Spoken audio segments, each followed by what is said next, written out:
So, Bismillah Rahman Rahim. We welcome you all to our virtual academic program.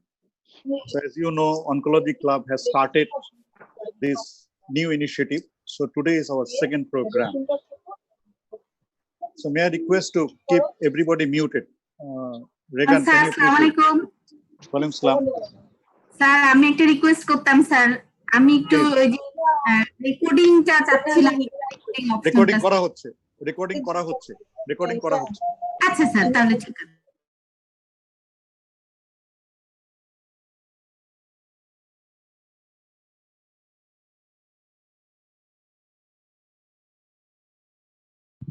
This is a COVID pandemic.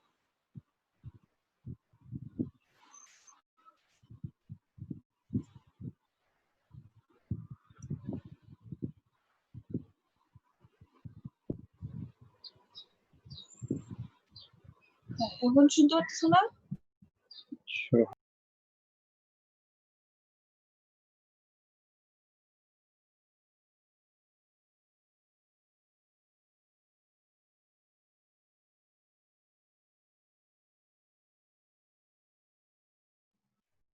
তোমারটা mute করা আছে, কি আওয়াজ আসছে না? স্যার আপনার মিউট করা স্যার। এখন শোনা যাচ্ছে? জি স্যার এখন ক্লিয়ার আছে। Okay, sorry. So, in the COVID pandemic, we all are doing social distancing. But if you look at the picture, are we really doing social distancing or we are connecting ourselves? So this is the beauty of the technology. So today we want to do a social connecting in the era of social distancing. Why? Because if you see that we are like islands in the sea, separate on the surface but connected in the deep. And in social distancing, now say that follow the rule of close. Close is create meaningful connections, leverage technology smartly, organize resources, share concern, and exhibit optimism. So these are the reasons that why we Oncology Club have started this initiative. So today, our session, how should I treat my patients following evidence-based medicine? Today, this will be a 1-hour session. And today our faculty is Dr. Asma Siddiqua, who is the Assistant Professor of Radiation Oncology. And I am fortunate to be a colleague of this bright lady. And I enjoyed working with her, and I know she is a wonderful teacher. And we have 2 overseas guest faculties, Dr. M. Zakirullah and Dr. Sheikh Farid Ahmed. Dr. Zakirullah is my senior brother and Farid is my younger brother, but both of them are now a bigger physician than me, working in England as a brilliant surgeon.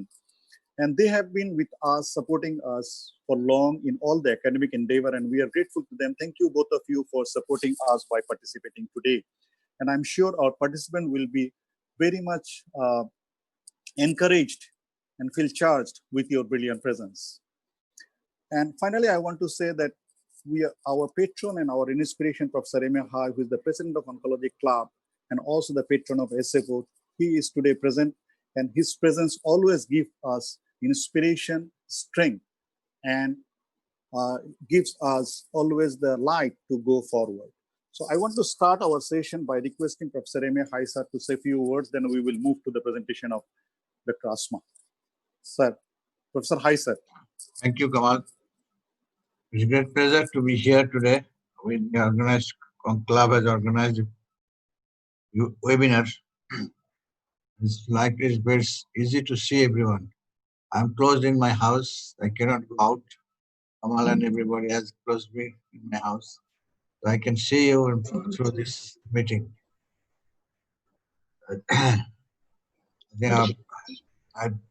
Up till now, 36 participants have joined.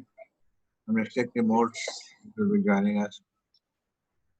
Another thing that if someone feels that don't feel to speak in English, can speak in Bengali as well.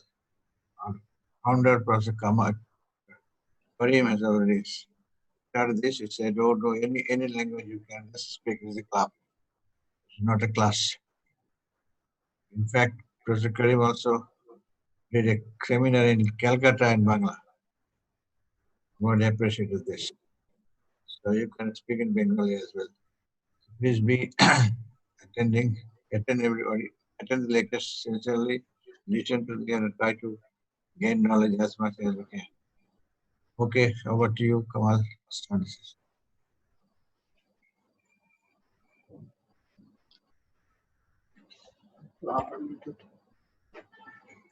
Kamal তোমার mute করা আছে, আওয়াজ আসছে না। কামাল তোমার আওয়াজ আসছে না, মিউট করা আছে।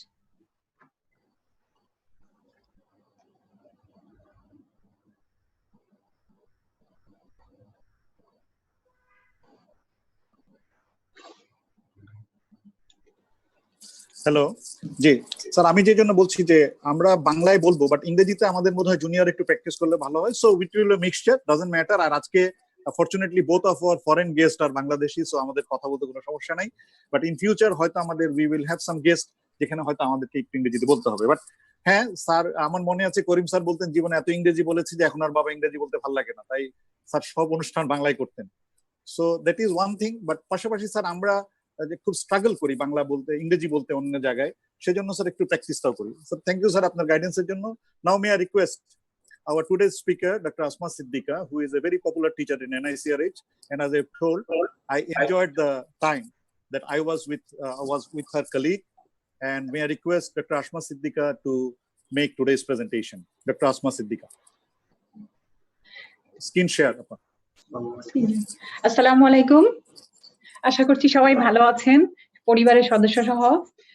বিশ্ব মহামারীর এই কঠিন সময়ে দূরে থেকেও আমরা কাছাকাছি হতে পেরেছি বলে মহান আল্লাহর দরবারে শুকরিয়া জানাচ্ছি। আমরা আসলে আমাদের একাডেমিক বিষয়গুলো বলতেই চলে বসেছিলাম। অঙ্কোলজি ক্লাবকে ধন্যবাদ সেই আলোচনায় আমাদেরকে ফিরিয়ে আনার জন্য। I am Dr. Asma Siddiqua.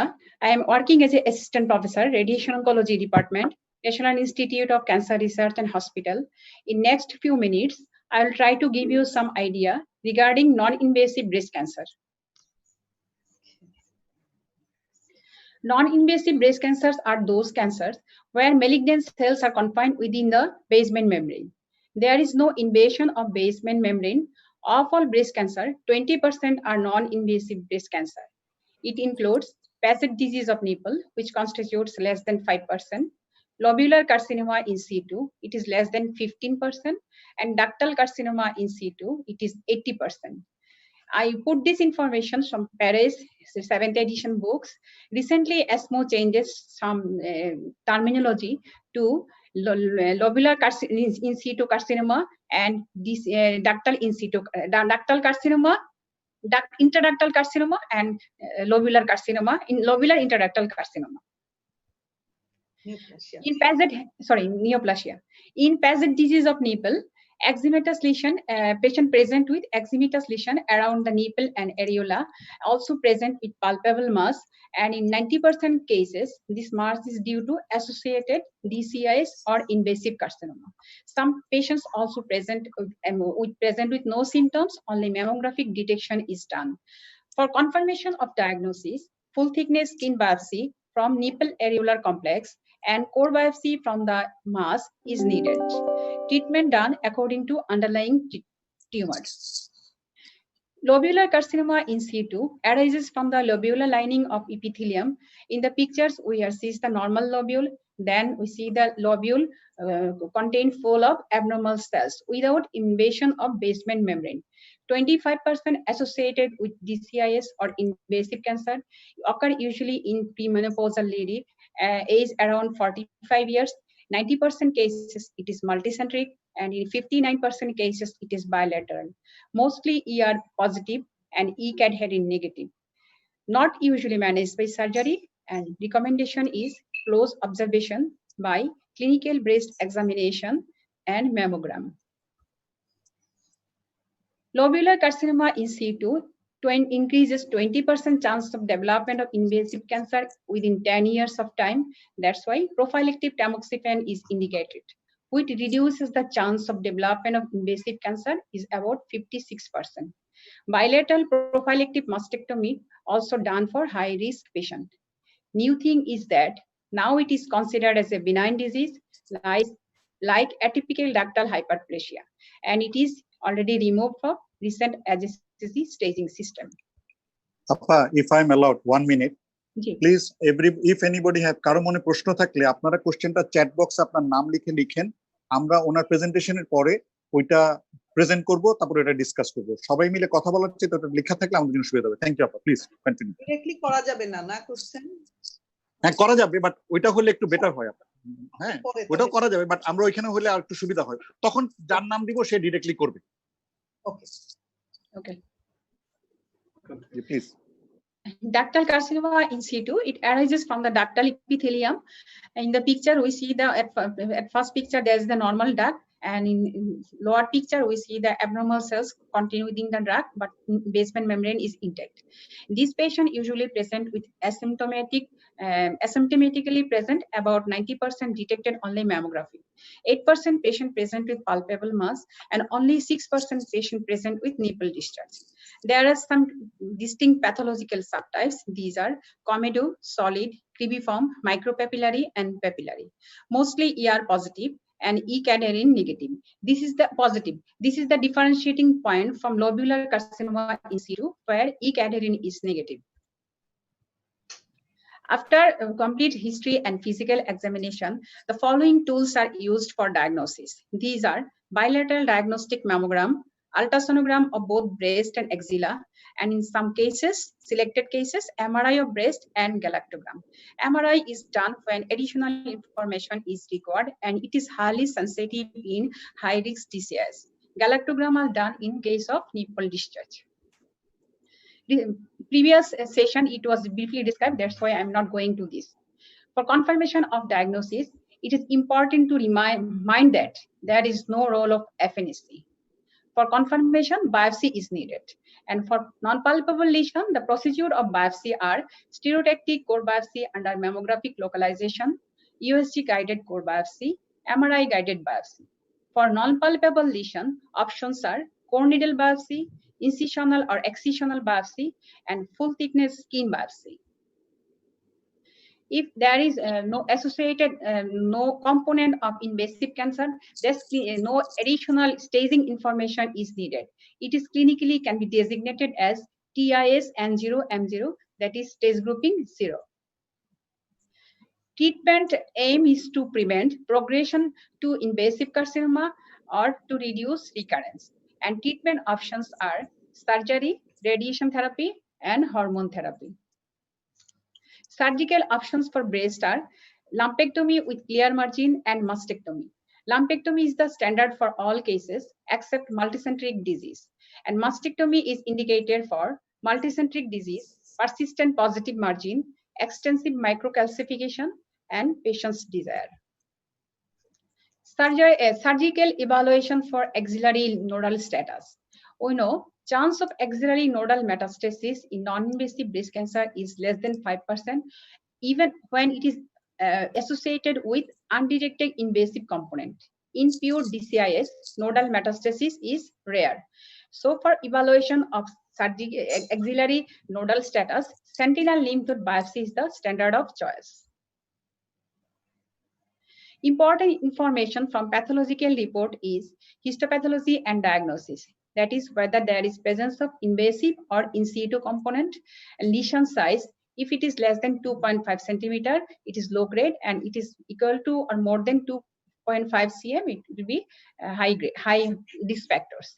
Margin status 2 millimeter declared as a clear margin, and grade low and intermediate are in low risk category. High grade is high risk category. Immunohistochemistry for ER status, it is we know it is mostly ER positive, mostly ER estrogen receptor positive. A new ESCO and CAP guideline is that if 1% of the cell are immunoreactive, test result will be positive. As prognostic and predictive value of HER2 not yet established, so there is no recommendation for HER2 status. Now, risk categorization. High risk features are those when lesion size is more than 2.5 cm, grade is high, margin status less than 2 millimeter, subtypes solid, comedo, and cribiform. There is presence of sentinel necrosis, age is less than 40 years, and the patient presents with symptoms. As well as low risk features are lesion size less than 2.5 cm, grade low and intermediate, margin status more than 2 millimeter, central necrosis absent, patient age more than 40 years, and mammographic patient present with mammographic findings. Regarding radiotherapy, whole breast radiotherapy after lumpectomy significantly, that is 52%, reduces ipsilateral recurrence both in high and low risk patient. Whole breast radiotherapy in high risk DCIS shows small but statistically significant improvement of survival. Omission of whole breast radiotherapy after lumpectomy in low risk patient may delay ipsilateral recurrence but not prevent the recurrence. Accelerated partial breast irradiation also indicated in low risk patient. There is no role of radiation therapy after mastectomy. Regarding boost radiation, RT boost radiation therapy boost reduces small but statistically significant ipsilateral recurrence, that is 4% at 20 years, both in high and low risk DCIS. Greatest benefits shown in younger patients. So NCCN recommendation is individualized decision based on patient's desire and longevity. Regarding adjuvant treatment, no role of chemotherapy. That is the important things. We have to remember always that there is no role of chemotherapy there is no invasion. NSCB B43 study results are waiting for trastuzumab in HER2 cases. Till date, no role of targeted therapy. Regarding hormone therapy, we know 80% cases we found all tumors are ER positive. And hormone therapy reduces ipsilateral 15 to 30% and contralateral 32% recurrences, both in situ carcinoma and invasive carcinoma, in unilateral breast as well as contralateral breast. Premenopausal cases, NSCBP B24 study results recommend premenopausal cases tamoxifen for 5 years, and B35 study recommend postmenopausal cases tamoxifen or aromatase inhibitor for 5 years. No study shows any survival benefit. Follow-up, usually follow-up done to prevent local recurrence of in situ as well as invasive cancer. A surveillance mammography done after 6 to 12 months of surgery. Follow-up tools are history, physical examination, and yearly mammogram. So my take-home messages are no FNSC, always core needle biopsy. Not always mastectomy. Lumpectomy is the standard surgical option except multicentric disease. No axillary dissection. Only sentinel lymph node biopsy. No chemotherapy, hormone therapy for 5 years, no HER2 testing or anti-HER2 therapy. Thank you for patience hearing. Thank you very much for very precise presentation. I requested to put the question in the chat box, but I don't see anybody putting any questions. So may I request? Yes, there is only one question, sir. There's only one question. It's from yes. Dr. Mustafa, and his question was HER2 test required in DCIS or LCIS? Is chemotherapy required? What is the question? Questionটা কি? মুস্তাফা কোশ্চেনটা করতে পারো। মুস্তাফা নিজে কোশ্চেনটা করো, unmute করো। ঠিক দেখা যাচ্ছে। HER2 test required in DCIS or LCIS? Is chemotherapy required? আমি আসলে কোশ্চেনটা বুঝতে পারিনি, কারণ এই ডিসিআইএস এ তো বলা হয়েছে যে নো রোল অফ কেমোথেরাপি, কেমোথেরাপির কোনোই রোল নাই। আর HER2 এখন পর্যন্ত HER2 টেস্টিং এর কোনো রোল নাই, অ্যান্টি HER2 থেরাপিরও কোনো রোল নাই। অ্যান্টি HER2 থেরাপি রোল আছে কিনা সেটা আন্ডার ইনভেস্টিগেশন, স্টাডি রেজাল্ট এখনো পাবলিশ হয়নি। কাজে কেমোথেরাপির কোনো রোল নাই, এই ব্যাপারে কোনো সন্দেহ নাই। আর HER2 টেস্টিং এখনো রিকমেন্ডেশনে আসেনি। হ্যাঁ, থ্যাংক ইউ। এটা অ্যাকচুয়ালি কোশ্চেনটা করেছিল ওই অংশটা আসার আগে। সো ওর কোশ্চেনটা যখন করেছিল তখন আপনি এই ব্যাপারটা বলেন নাই। So I think it is covered. আমার একটা কোশ্চেন আছে ডক্টর ভাস্কর। হ্যালো। হ্যাঁ বলো। হ্যালো, হ্যাঁ আমার একটা কোশ্চেন হচ্ছে, যদি আমার এখানে ম্যাস্টেক্টমি করবার পরে মার্জিন পজিটিভ আসে, ওই ক্ষেত্রে অ্যাক্সিলারি ইরেডিয়েশনে কোনো রোল আছে কি নাই? Auxiliary, thank you for your question. Mastectomy করার পর ইউজুয়ালি চান্স পজিটিভ মার্জিন আসার চান্স খুবই কম থাকে। তারপরেও যদি পোস্টেরিয়র মার্জিন কখনো পজিটিভ থাকে, সেই ক্ষেত্রে অ্যাক্সিলারি নোড না, সেই ক্ষেত্রে হলো চেস্ট ওয়াল রেডিয়েশনের একটা রোল আছে। So I have some বুঝাতে পারছি? After mastectomy তো আসলে in situ carcinoma margin positive হওয়ার chances very remote. Yeah, very remote. So I have তারপরেও যদি আমার এখানে থাকে, যদি এটা মাল্টিফোকাল হয়, যদি হাই রিস্ক হয়, যদি এখানে টিউমারের সাইজ অনেক বড় হয়, মোর দ্যান 2 সেন্টিমিটার 2.5 সেন্টিমিটার, তো ওই ক্ষেত্রে ভাস্কর আমি বলতে চাচ্ছি যদি ইনভেসিভ কম্পোনেন্ট না থাকে কখনো অ্যাক্সিলারি নোডাল অ্যাক্সিলারি ইরাডিয়েশনের রোল নাই। এখানে আমরা শুধু চেস্ট ওয়াল ইরাডিয়েশন করব যদি পোস্টেরিয়র মার্জিন পজিটিভ থাকে শুধু তখন। আমি একটা কথা একটু অ্যাড করতে চাই, যদি মেজর মাসল পর্যন্ত আমরা এক্সারসাইজ করে থাকি এবং যদি মার্জিন ইনভলভ হয় তাহলে ফার্দার কোনো মানে ক্লিয়ারেন্স করার সুযোগ কম থাকে। ইয়েস, তখন ইন্ডিকেটেড। আচ্ছা, এট দ্যাট টাইম ইন্ডিকেটেড। কিন্তু যদি আমরা অ্যাক্সিলারি ইরেডিয়েশন করি, ওই ক্ষেত্রে অ্যাক্সিলারি রিকার হওয়ার চান্স তো অনলি ভেরি মিনিমাম। তো ওই ক্ষেত্রে কি অ্যাক্সিলারি না, আমরা তো একটা কথা বলেছি যে ভাস্কর, যদি ইনভেসিভ কম্পোনেন্ট অ্যাসোসিয়েটেড না থাকে তাহলে তো লিম্ফ নোড মেটাস্টাসিসের চান্স লেস দেন 5%। ইয়া, তো এই ক্ষেত্রে যদি আর আমরা তো সেই জন্য সেন্টিনেল নোড বায়োপসি করে নিচ্ছি, তো আমরা করে নিচ্ছি। হ্যাঁ, আবার এই কারণেই আমার এখানে ফাইনাল যে কোয়েশ্চেন যেটা, যে আমি আসলে অ্যাক্সিলারি ইরেডিয়েট করব কি করব না যদি আমার এখানে মার্জিন পজিটিভ থাকে। Answer is no. There is no role of axillary radiotherapy in DCIS under any circumstances. DCIS A axilla consider করার কোনো দরকার নাই যদি এটা ক্লিয়ার কাট DCIS হয়। এই যে আমি এটাই ক্লিয়ারিফাই করতে চাইছিলাম আসলে, যে আসলে আছে কি নাই ওটাই। কিন্তু আসমা হ্যাঁ বলেন, ফরিদ বোধহয় কিছু বলতে চাচ্ছেন। বলেন সুমন। আমার আরেকটা কোশ্চেন ছিল ওই কোশ্চেনেই, যেহেতু হার্সেপ্টিন টেস্ট আমরা করব না, আমরা ERPR করব, আমরা কি DCIS এর কোনো সাবগ্রুপ ক্লাসিফিকেশন আছে? যেমন মনে মানে লো এজ গ্রুপ, এই গ্রুপের মানে DCIS এর মধ্যে high risk, intermediate risk, low risk চিন্তা করার কোনো সুযোগ আছে? কোনো ডিফারেন্সের কোনো রোল আছে কিনা? হ্যাঁ সুমন, খুব গুড কোয়েশ্চেন করেছেন আপনি। অবশ্যই রোল আছে। যে পেশেন্টটা, আমি সোজা বাংলায় বলি, যে যেই পেশেন্টটা আপনার ম্যামোগ্রাফি ফাইন্ডিংসে আমরা DCIS তাকে ডায়াগনোসিস করেছি, আর যে একটা মাস নিয়ে আসছে আপনার 2-3 সেন্টিমিটার, দুইজনের প্রগনোসিস তো কখনোই এক হবে না। অবশ্যই সাবগ্রুপ আছে। যারা হাই রিস্ক পেশেন্ট, যারা আপনার হলো মাস নিয়ে আসছে, সিম্পটোমেটিক প্রেজেন্টেশন আছে, যাদের মাল্টিফোকাল ডিজিজ আছে, ওদেরকে অবশ্যই আমরা সাবগ্রুপ, হাই রিস্ক সাবগ্রুপ হিসেবে কনসিডার করতে পারি।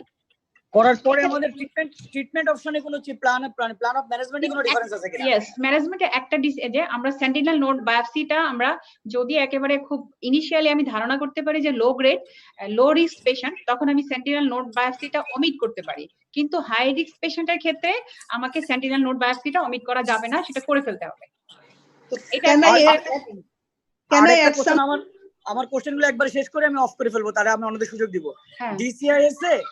DCIS এর কোনো গ্রুপ আছে কিনা যে লাম্পেক্টমি করার পরেও রেডিয়েশন থেরাপি না দিলেও চলবে, এরকম কোনো কোশ্চেন আছে কিনা? হ্যাঁ হ্যাঁ অবশ্যই, আপনার কোশ্চেনটা অনেক অথেন্টিক সুন্দর কোশ্চেন। অবশ্যই আছে। যারা low risk patient, high risk patient, low grade tumour size small, margin is negative, এই নেক্রোসিস অ্যাবসেন্ট, আমি যেগুলোকে লো রিস্ক ফিচার বলে আইডেন্টিফাই করেছি, সেই পেশেন্টগুলোকে আমরা অমিট করতে পারি রেডিওথেরাপি। কিন্তু এই কথা বলা হয়েছে, স্টাডিতে দেখা গেছে আমরা আজকে অমিট করলাম, ইয়েস পেশেন্টের হলো ডিলে হবে, কিন্তু রিকারেন্স কোনো এক সময় ডিলে হয়েও রিকারেন্স কিন্তু হবে, কিন্তু এটাতে ডিলে হবে, রিকারেন্সের পিরিয়ডটা ডিলে হবে কিন্তু রিকারেন্স কিন্তু হবে। আমরা ওদেরকে অ্যাকসেপ্ট করতে পারবো না যে আপনার রিকারেন্স হবে না।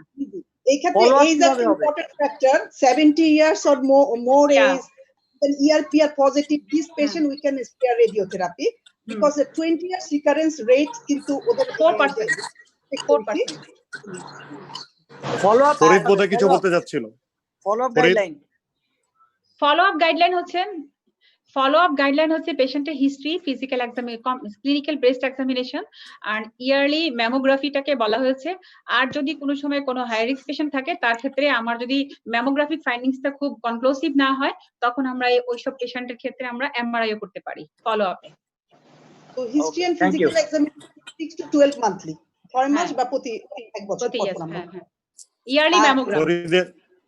ফরিদের কমেন্টটা শুনতে চাচ্ছিলাম, ফরিদ অনেকক্ষণ হাত তুলছিল। Okay. Thank you very much, Kamal bhai. Professor Asma, excellent presentation. Can you hear me? Thank you. Yes. Yes.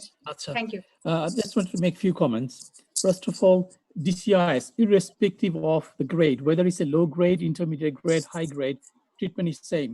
Prognosis is overall. We know that DCIS technically cannot metastasize to axilla. By definition, it cannot, because we know that it hasn't gone through basement membrane. So there is no question of going to lymph nodes.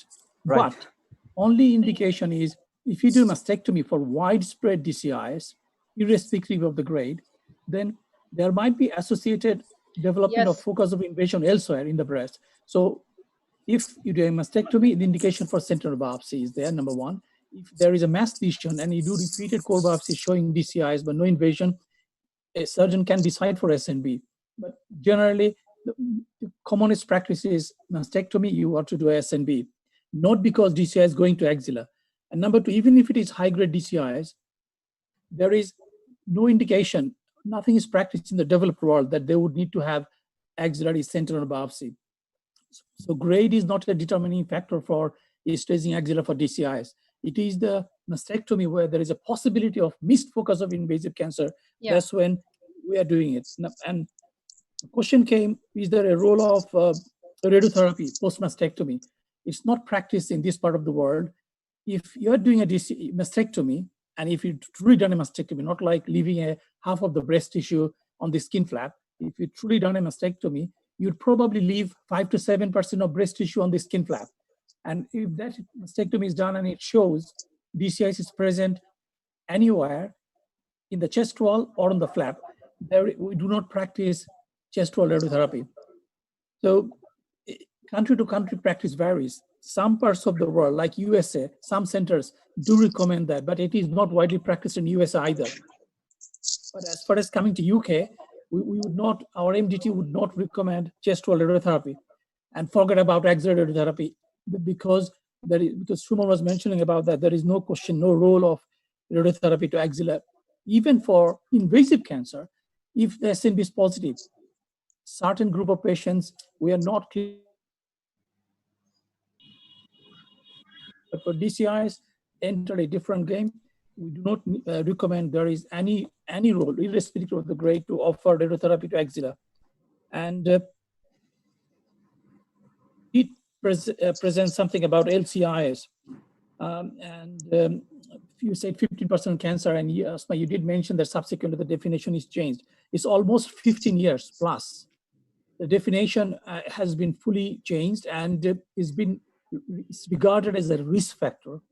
It increases 7-fold risk of cancer, and it's regarded as, if B is a biopsy, is regarded as B3, and B5 is malignant, B5A is DCIS, B5B is invasive cancer.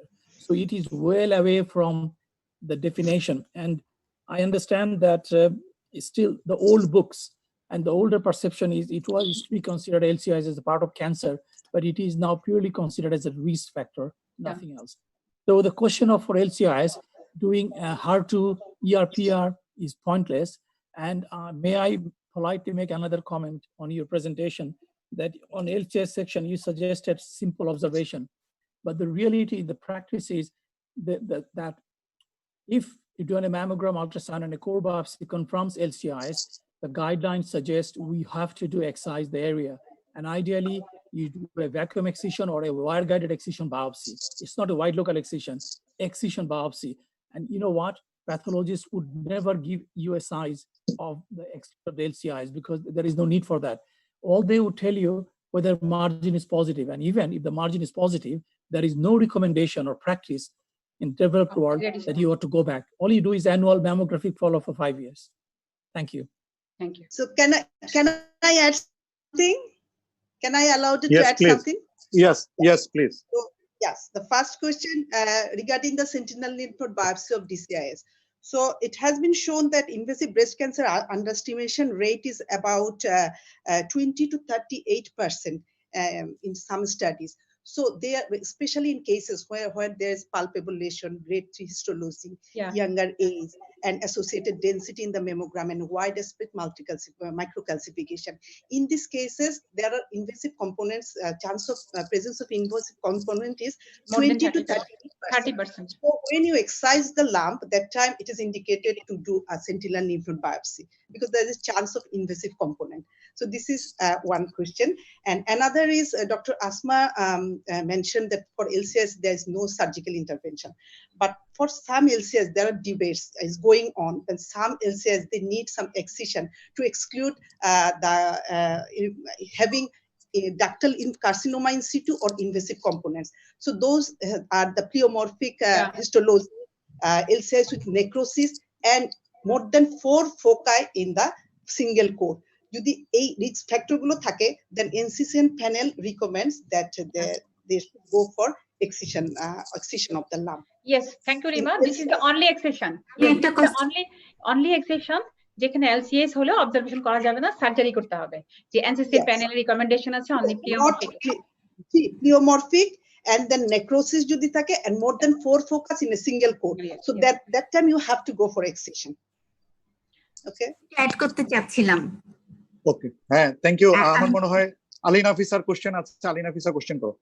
আমার প্রথম question ছিল যে ERPR যদি positive হয় DCIS এর ক্ষেত্রে আমরা tamoxifen 5 বছর দিব। আর আরেকটা কোশ্চেন ছিল যে যেটা যে DCIS অ্যাক্সিলারি SNB নিয়ে, যে DCIS এ যদি কোনো রোগী আমাকে ইনিশিয়ালি প্রি বায়োপসির আগে যদি প্যালপেবল হয় আমার হাতে এবং কোর বায়োপসি করে পাওয়া যায় DCIS, তো সেখানে একটা ইনভেসিভ ফোকাই থাকার চান্স থাকতে পারে, আমরা একটা SNB করব। কিন্তু আমার কাছে একটা কোর বায়োপসি করার পরে DCIS নিয়ে আসলো এবং হাতে আমি লাম্প পেলাম, এই রোগীটা তো অবশ্যই লাম্প লাগবেই কারণ কোর বায়োপসি করা হয়েছে। এবং এই ক্ষেত্রে যদি রোগীটার SNB নেগেটিভ হয় এবং পুরা যখন আমি টিউমারটা বেরো করে ফেলেছি, কোনো ইনভেসিভ ফোকাই নাই, তাহলে তো আসলে আর কিছু করার থাকে না। আর অথবা আমি যদি একটা DCIS পুরা এক্সারসাইজই করলাম, করার পরে যদি আমি ইনভেসিভ ফোকাস পাই, তাহলে আমি সেকেন্ড থটে গিয়ে যে সেকেন্ড টাইম গিয়ে আমি একটা SNB করব, যেহেতু আমি DCIS-টা এক্সারসাইজ করে একটা ইনভেসিভ ফোকাই পেয়েছি DCIS বলে অপারেশন করে। আমার আরেকটা জিনিস ছিল যে আমি ফরিদ স্যারের কাছ থেকে শিখেছি LCIS হচ্ছে B3 not a cancer malignancy, এটা নাকি 15 বছর, অথচ আমি ওষুধ 2 বছর আগে শিখছি।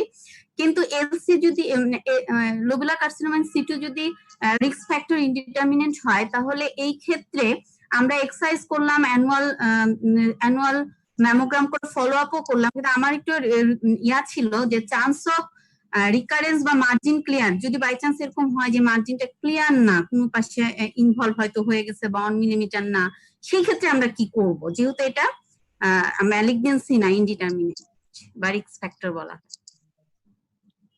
ওকে, থ্যাংক ইউ। আসমা আপা আনসার করলে আমার মনে হয় ভালো হয়। তারপরে জাকিরুল্লাহ ভাই, there is a question, I can see your hand. So এরপরে আমরা জাকিরুল্লাহ ভাইয়ের কাছ থেকে একটু কমেন্ট শুনবো। আসমা আপা আনসার করেন। যেটা ধন্যবাদ কোশ্চেনের জন্য। যেটা আমরা জানতে পেরেছি যে LCIS এ যদি মার্জিন যদি পজিটিভ থাকে, যেটা আলিনা বলেছেন, কিন্তু ওখানে কোনো রেডিয়েশনের কোনো রোল নাই। ক্লিন কাট লেখা আছে no role of radiation in lobular carcinoma in situ. তখন আমরা পজিটিভ হলে হরমোন থেরাপিতে যেতে পারি। কিছুদিন আগে অ্যাকচুয়ালি অ্যাক্সিস মেডিকেলে একজন হচ্ছে ক্লাস নিচ্ছিলেন, তো সেখানে উনি আসলে LCIS কে একটা ক্যান্সার বা ম্যালিগনেন্সি রিএক্সিশন এন্ড হরমোন থেরাপি, রিএক্সিশন কি দরকার আছে কিনা আমাদের বলছিল। তো এই জন্য আমার স্টুডেন্টরা আমাকে আসলে কোশ্চেন করছে, কারণ আমি ওদেরকে পড়িয়েছি যে এটা ক্যান্সার না, তো তারা একটু কোশ্চেন করছে। আমি একটু ক্লিয়ার হতে চাচ্ছি যে আসলে ব্যাপারটা কি, যে এটাকে আসলে ক্যান্সার, এটাকে আসলে ক্যান্সারের মতন অ্যাডজুভেন্ট, তারপরে ক্যান্সারের মতো মার্জিন, এগুলো আমরা ট্রিট করব কিনা। ওকে, আমার মনে হয় আমি একটু জাকিরুল্লাহ ভাইয়ের কাছে শুনি। Would you like to make some comments Zakir ভাই অন দিস সিচুয়েশন? জাকির ভাই আনমিউট করেন একটু প্লিজ, আনমিউট ইয়োরসেলফ। জাকির ভাই আনমিউট। ইয়েস, শুনতে পাচ্ছি না আপনাকে। জাকির ভাই আমরা শুনতে পাচ্ছি না আপনাকে। জাকির ভাইকে আমরা শুনতে পাচ্ছি না।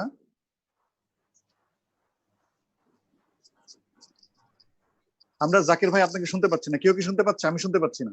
না, শুনতে পাচ্ছি না। জাকির ভাই আমি শুনতে পাচ্ছি না।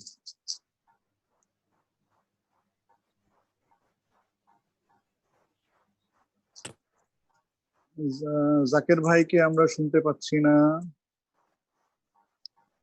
কামাল ভাই,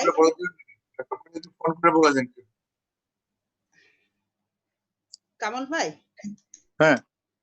I would like to answer the Dr. Officer's question. সেটা হচ্ছে the aim of excision in LCIS is to exclude whether there is a component of DCIS or invasive cancer, not excision for margin clearance or treatment purpose. So if মানে DCIS or invasive cancer না পাওয়া যায় তাহলে LCIS এর margin positive থাকলে it doesn't matter. এটা আসলে আর further রিএক্সিশনেরও প্রয়োজন নেই, কোনো অ্যাডজুভেন্ট ট্রিটমেন্টেরও প্রয়োজন নেই যদি invasive component DCIS or I totally agree. Yeah. Okay, এখন জাকির ভাই কি এখন আসছেন লাইনে? Can we hear? Still cannot hear. Zakir sir আপনি লগ আউট হয়ে আবার ঢুকেন স্যার। আর মনে হয় can you please log out and log in?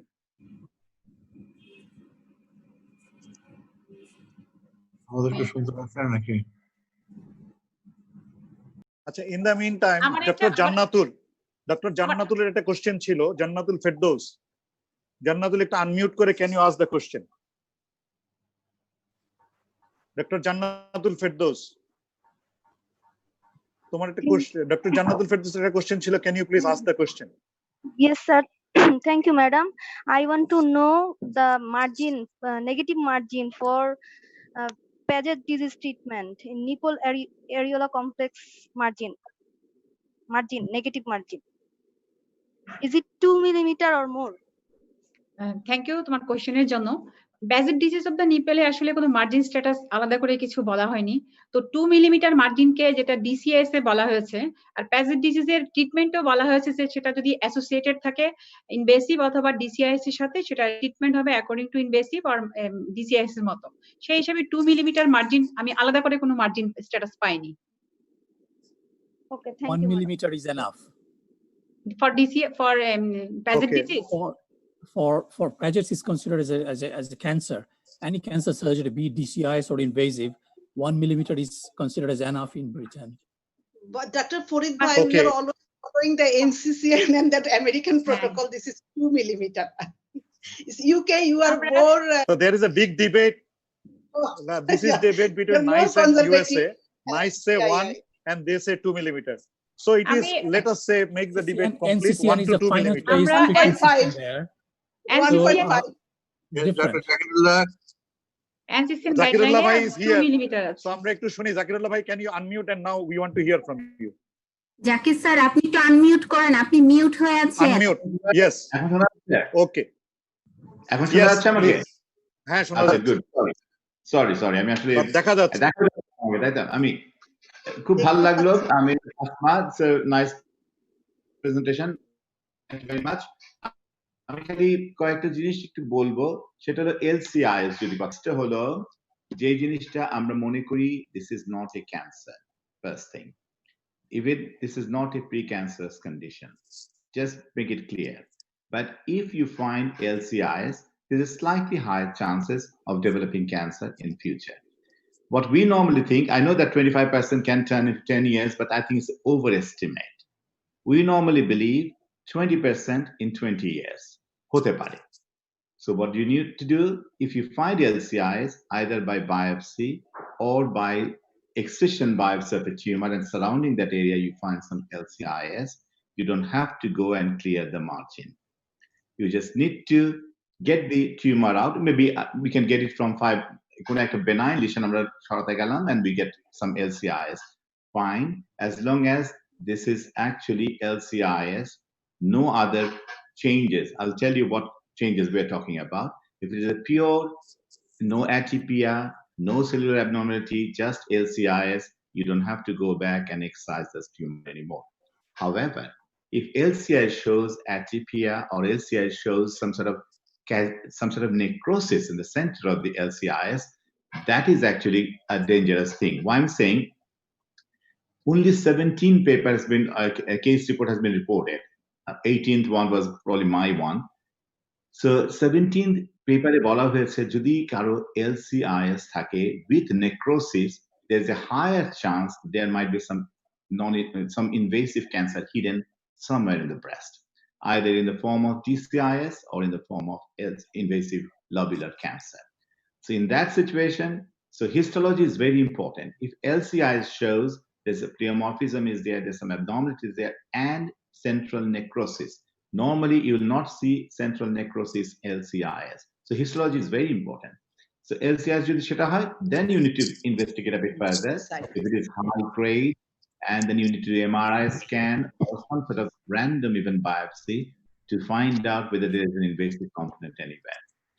And very likely, যে সেটা সাধারণত দেখা যায় যে একটা invasive component কোনো এক জায়গায় আছে, maybe very small, 2, 3, 4, 5 millimeter. So then we need to do some treatment for that particular type. So is it clear now? LCIS is not a cancer. LCI is not even a precancerous condition. But if somebody has got LCIs, there's a slightly higher risk of developing cancer in future, 20%, 20 years. So you need to monitor them by doing mammogram every yearly. That's the recommendation from British Life. Now, about প্রশ্নটা আমি একটু পরে নেই, আমি just এটা বলে তারপরে প্রশ্ন নিচ্ছি, ঠিক আছে? DCIS এর বেলায় যেটা বলা হলো, DCIS এর of course sentinel lymph node has got no part to play if DCIS is a very small, non-palpable, and you're not doing mastectomy. যেটা ফরিদ বললো, exactly এই কথা। যদি কোনো DCIS palpable lump, palpable DCIS, that is the time sentinel lymph node biopsy is indicated. Or you are doing mastectomy because of the DCIS is so extensive, then you need to have sentinel lymph node biopsy. কারণ যখন বেশি বড় DCIS হয়ে যায়, তখন there's invasive component পাওয়াটা খুব likely. Still you might not get it, এটা খুব likely. আচ্ছা, last questionটা, last যেটা বলবো যে আমরা Van Nieuws criteria, radiotherapy criteria, ওটা আমরা ইংল্যান্ডে ফলো করি, ওখানে ফলো করা কিনা আমি জানি না, বাংলাদেশে করা উচিত, যেটা হলো এজ, সাইজ, তারপর গ্রেড এবং মার্জিন দেখে Van Nieuws criteria যে কারা রেডিওথেরাপি পাবে, কারা রেডিওথেরাপি পাবে না after lumpectomy or DCIS. If lumpectomy তে দেখা গেল যে স্কোর হচ্ছে less than 6, they don't need a radiotherapy.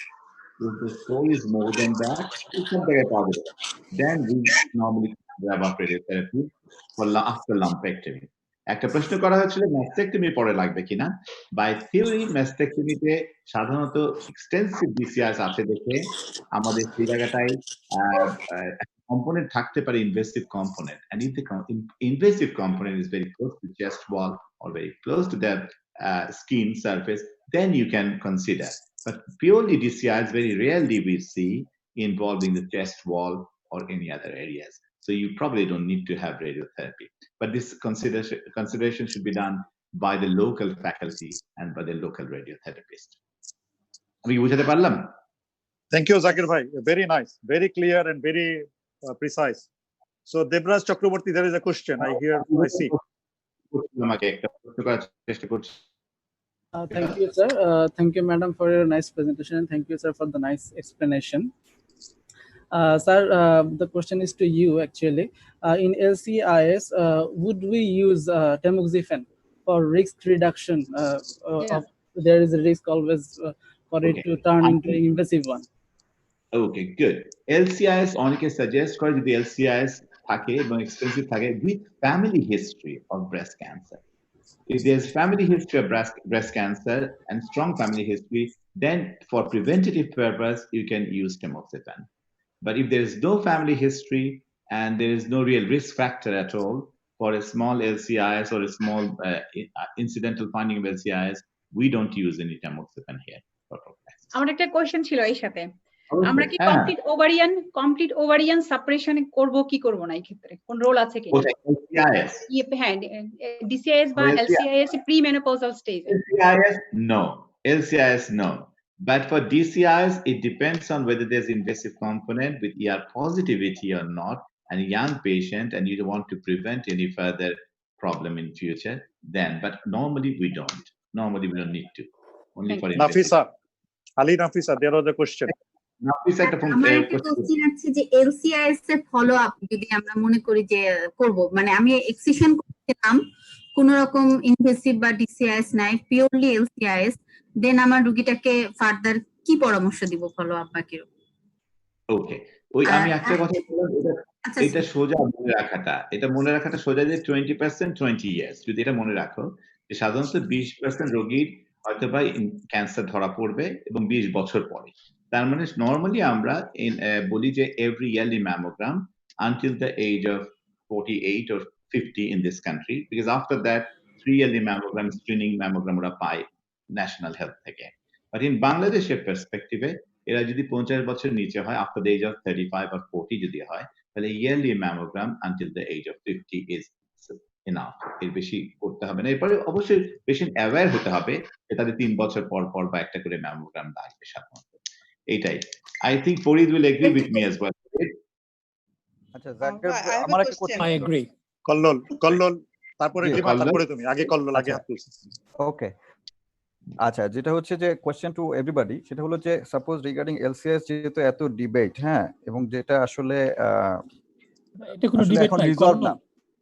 আমি শেষ করি ভাই, আমাকে একটু বলতে দেন, লেট মি ফিনিশ। হ্যাঁ, ডিবেট নাই এটা আপনি বলতেছেন, আমাকে একটু বলতে দেন। হ্যাঁ, বিষয়টা হচ্ছে যে একটা হলো যে প্র্যাকটিস, আর একটা হচ্ছে গিয়ে আপনার মানে আমি যখন একটা আন্ডার গ্রাজুয়েট স্টুডেন্টকে পড়াবো, হ্যাঁ, তখন যেখানে তার বইতে লেখা আছে একরকম, আমাকে একটু জিনিস বুঝতে হবে। মানে বিষয়টা হচ্ছে যে আমি যখন অ্যাজ এ ক্লিনিশিয়ান আমরা কথা বলছি সেটা আবার একরকম, কিন্তু এখানে একটা বিষয় আসছে যেটা নাফিসাও তুলছে, সেটা হচ্ছে regarding the students teaching of 5th year students. হ্যাঁ, তো সেইখানে বিষয়টা হচ্ছে যে আমরা যে জিনিসগুলো ডিসকাস করছি, এই জিনিসগুলো কিন্তু ওখানে ডিসকাশনে এত সুযোগ নাই। সে শুধু দুইটা জিনিসের নাম জানে। আমি ইংল্যান্ডের কথা ভুলে যান, আমি বাংলাদেশের কথা বলছি। প্লিজ আমরা বাংলাদেশের পার্সপেক্টিভে একটু কথা বলি। ফরিদ ভাই, জাকির ভাই, সবার জন্য আমি বলতেছি। হ্যাঁ, আপনারা সবাই একটু আমার কথাটা শুনে তারপর অ্যান্সার করেন। সেটা হচ্ছে যে আমি যখন মেডিকেল স্টুডেন্টকে পড়াবো, I understand LCIS is not considered any malignancy anymore, okay fine. কিন্তু কথা হচ্ছে আমি যখন আমার স্টুডেন্টকে পড়াবো, যে একটা 5th ইয়ার স্টুডেন্ট এবং যে আসলে এগুলো কোনো কিছুই ব্যাখ্যার মধ্যে যাবে না, এবং যার বইতে লেখা আছে যে এখনো পর্যন্ত টেক্সট বুকে, রিসেন্ট টেক্সট বুকেও যেখানে লেখা আছে যে এলসিআইএস ইজ নন ইনভেসিভ আর কি, হ্যাঁ, বলা হচ্ছে ইনসিটু কার্সিনোমার মধ্যে এখনো আছে, সেইখানটায় আসলে আমাদেরকে কি বলা উচিত আমাদের স্টুডেন্টস টিচিং এ? আমি কিন্তু এখন ক্লিনিক্যাল কোনো ইস্যুতেই কথা বলছি না, আমি স্টুডেন্টস টিচিং এ আমি কি তাকে কি বলবো যে LCIS is a premalignant condition or a carcinoma in situ or is a benign condition, ঠিক আছে? এই জিনিসটা আমি কারণ হচ্ছে আমরা কিন্তু এই পুরো বিষয়টা তাকে কোনো কিছুই বলবো না, আমি তাকে শুধুমাত্র এটা একটা ক্লাসিফিকেশন হিসেবে পড়াচ্ছি। হ্যাঁ, তো সেই ক্ষেত্রে আমি আসলে জিনিসটাকে কিভাবে বলবো, এটা হচ্ছে আমার একটা কোয়েশ্চেন, এটা আপনারা সবাই মিলে অ্যান্সার দিয়েন। এটা হলো একেবারেই ক্লিনিক্যাল সেটিং এর বাইরে। এবার আমি আসি হচ্ছে রিগার্ডিং আমাদের আজকের যে ডিসকাশনটা হচ্ছে সেইখানে, সেটা হচ্ছে যে regarding DCIS, I completely agree with Farid ভাই, যে সেখানে হচ্ছে যে আপনার সার্জিক্যাল পার্সপেক্টিভ থেকে, যেহেতু আমি বলছি it's an in situ carcinoma. আপনাকে শুনতে পাচ্ছেন আমাকে? হ্যালো, হ্যাঁ হ্যাঁ, সবাই শুনতে পাচ্ছি। হ্যালো, হ্যাঁ শুনতে পাচ্ছি, সবাই শুনতে পাচ্ছি। যেহেতু এটা ওকে, থ্যাংক ইউ। যেহেতু এটা একটা ইনসিটু কার্সিনোমা, তার মানে হচ্ছে আমরা বলছি বেসমেন্ট মেমব্রেন যায় নাই, তো সেই ক্ষেত্রে আসলে আপনার যদি আমি ম্যাস্টেকটমি করি, যেটা ফরিদ ভাই বলেছেন, কমপ্লিটলি এগ্রি, যে আমরা যদি ম্যাস্টেকটমি করি সেই ক্ষেত্রে আমরা শুধুমাত্র সেন্টিনেল লিম্ফ নোড বায়োপসি করব, আর যদি আমি লাম্পেক্টমি করি নো নিড। কিন্তু একটা সমস্যা হচ্ছে যে আমার মনে হয় এখানে একটা বিষয় ইনক্লুড করতে হবে, সেটা হচ্ছে আমার পেশেন্টস প্রেফারেন্স। হ্যাঁ, আমরা পেশেন্টকে এটা বলতে হবে যে যেহেতু এটা একটা পালপেবল ডিসিআইএস এবং এখানে ফাইনাল হিস্টোলজিতে ইনভেসিভ কম্পোনেন্ট থাকতে পারে, এবং যদি আমার ইনভেসিভ কম্পোনেন্ট থাকে সেই ক্ষেত্রে I have to go back and do another SLNB. যদি আপনি রাজি থাকেন সেই ক্ষেত্রে, আপনি যদি একটা সেকেন্ড সার্জারিতে রাজি থাকেন সেই ক্ষেত্রে আমরা করব না। কিন্তু অনেক পেশেন্টই আছে যারা আমাদের দেশে একটা সেকেন্ড সার্জারিতে রাজি থাকে না অনেক সময়, সেই ক্ষেত্রে যদি সে সেকেন্ড সার্জারিতে না রাজি হয় সেই ক্ষেত্রে আমরা ফার্স্ট সেটিং এই এসএলএনবি করতে পারি কিনা। Thank you. উত্তরটা কি আমি দিব? জাকির ভাই বল। It is open to all. আমি আরম্ভ করি। First, this is a misnomer. এই নামটা আসলে ভুল করে রাখা হয়েছিল এলসিআইএস। আনফরচুনেটলি এখনো চেঞ্জ করা হয়নি, এবং এলসিআইএস এর জন্য কিন্তু ডাবল ম্যাস্টেকটমি করা হতো সব জায়গায়, ইভেন ইংল্যান্ডেও এলসিআইএস এর ডাবল ম্যাস্টেকটমি করেছে অনেক সময়। So this is a misnomer. Unfortunately, with our experience, now we know that this is not a precancerous condition or this is not a cancer. Okay, that's straightforward. However, for example আমি যদি বলি যে কারো যদি এমন একটা অসুখ হয় বা স্কিনের একটা প্রবলেম থাকে, স্কিন ডিজিজ থাকে, লং টার্ম যদি স্কিন ডিজিজটা থাকে, for example it will turn into cancer. আর কারো যদি কিলয়েড থাকে, কিলয়েড যদি চুলকালে মার্জিনাল আলসার যেটাকে আমরা বলি, তার মানে তো এই না যে সঙ্গে সঙ্গে সেটা ক্যান্সারের টার্ন নিচ্ছে। So the finding is if somebody has got LCIS, we have seen then 20% of them in 20 years may turn into cancer. That's why we need to just observe them, but they are not pre-cancerous condition. কারণ 80% হচ্ছে না, 80% কিছুই হবে না, এবং মাঝে মাঝে দেখা যাবে সেটা খুঁজে পাওয়া যাচ্ছে না। However, আমি জানি এটা কনফিউজিং। ইন বাংলাদেশ পার্সপেক্টিভে রুগীদেরকে বলা উচিত যে আমি যতটুকু পেয়েছি তার মধ্যে আপনার কোনো ক্যান্সার আমি পাইনি, বা যেটা আমি পেয়েছি সেটাকে আমরা বললাম যে B3 লিশন যেটাকে বলা হয়, সেটাতে আমরা আপনাকে অবজার্ভ করব, প্রত্যেক বছর বছর একটা করে ম্যামোগ্রাম করে দেখব যে আপনার কোনো আর কিছু এর মধ্যে গ্রো করছে কিনা। আমি জানি এটা ডিফিকাল্ট বোঝানো, কারণ বাংলাদেশে বোঝানো খুবই অসুবিধা করলো, আই কমপ্লিটলি আন্ডারস্ট্যান্ড। তারপরে যদি এটা বোঝাও যে এইটাই হলো সারা পৃথিবীর ট্রিটমেন্ট, আমরা খালি আপনাকে দেখবো, এখানে এখন পর্যন্ত কোনো আসল ক্যান্সার পাওয়া যায়নি এবং নন ইনভেসিভ ক্যান্সার পাওয়া যায়নি। না জাকির ভাই আমি কিন্তু ক্লিনিক্যালি বলি নাই, আমি বলছিলাম স্টুডেন্টদেরকে আমরা পড়ানোর সময় জিনিসটাকে কিভাবে বলবো আসলে। ফর দিস স্মোক গাইডলাইনে কিন্তু এখন এই ক্যান্সার টার্মটাকে অ্যাভয়েড করা হয়েছে। মিসনোমার যেটা আগে কার্সিনোমা ইন সিটু বলা হতো, এখন কিন্তু ওনারা বলছে ডিন, তারপরে ডাক্টাল ইন্ট্রাপিকুলার নিউপ্লাসিয়া এন্ড লিন লোবিউলার ইন্ট্রাপিকুলার নিউপ্লাসিয়া। এই ক্যান্সারটাকে আসলে এখন অ্যাভয়েড করা হচ্ছে এই মিসনোমার এবং এই কনফিউশনের কারণে। এখন আসলে টার্মিনোলজি আগে যেমন ডিসিএস, এখন অনেকে আমরা বলি না, এটা বলে সাম চেঞ্জেস ডিল যেটা বলা হলো, অ্যাবসলিউটলি রাইট। এইটাই ছাত্রদেরকে বলতে হবে যে this is not a cancer and this is not even precancerous condition, it's a misnomer and it should be just changes seen in the cells of the breast tissue, and that's enough. আচ্ছা, এটা বুঝাতে পারবে তুমি? কিন্তু এটা ঠিক আছে, এটা বুঝাতে পারবে? না আমি বুঝছি ভাই, কিন্তু আমাদের টেক্সট বুকের সাথে কনফ্লিক্টিং হয়ে যায়। Text book is not Bible.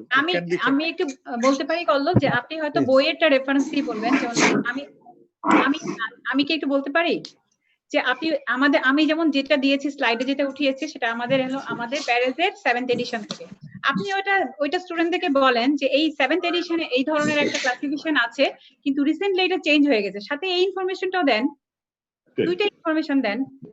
ওকে, আমার মনে হয় উই হ্যাড এনাফ ডিসকাশন। আমাদের আরো কিছু অ্যাক্টিভিটিস আছে।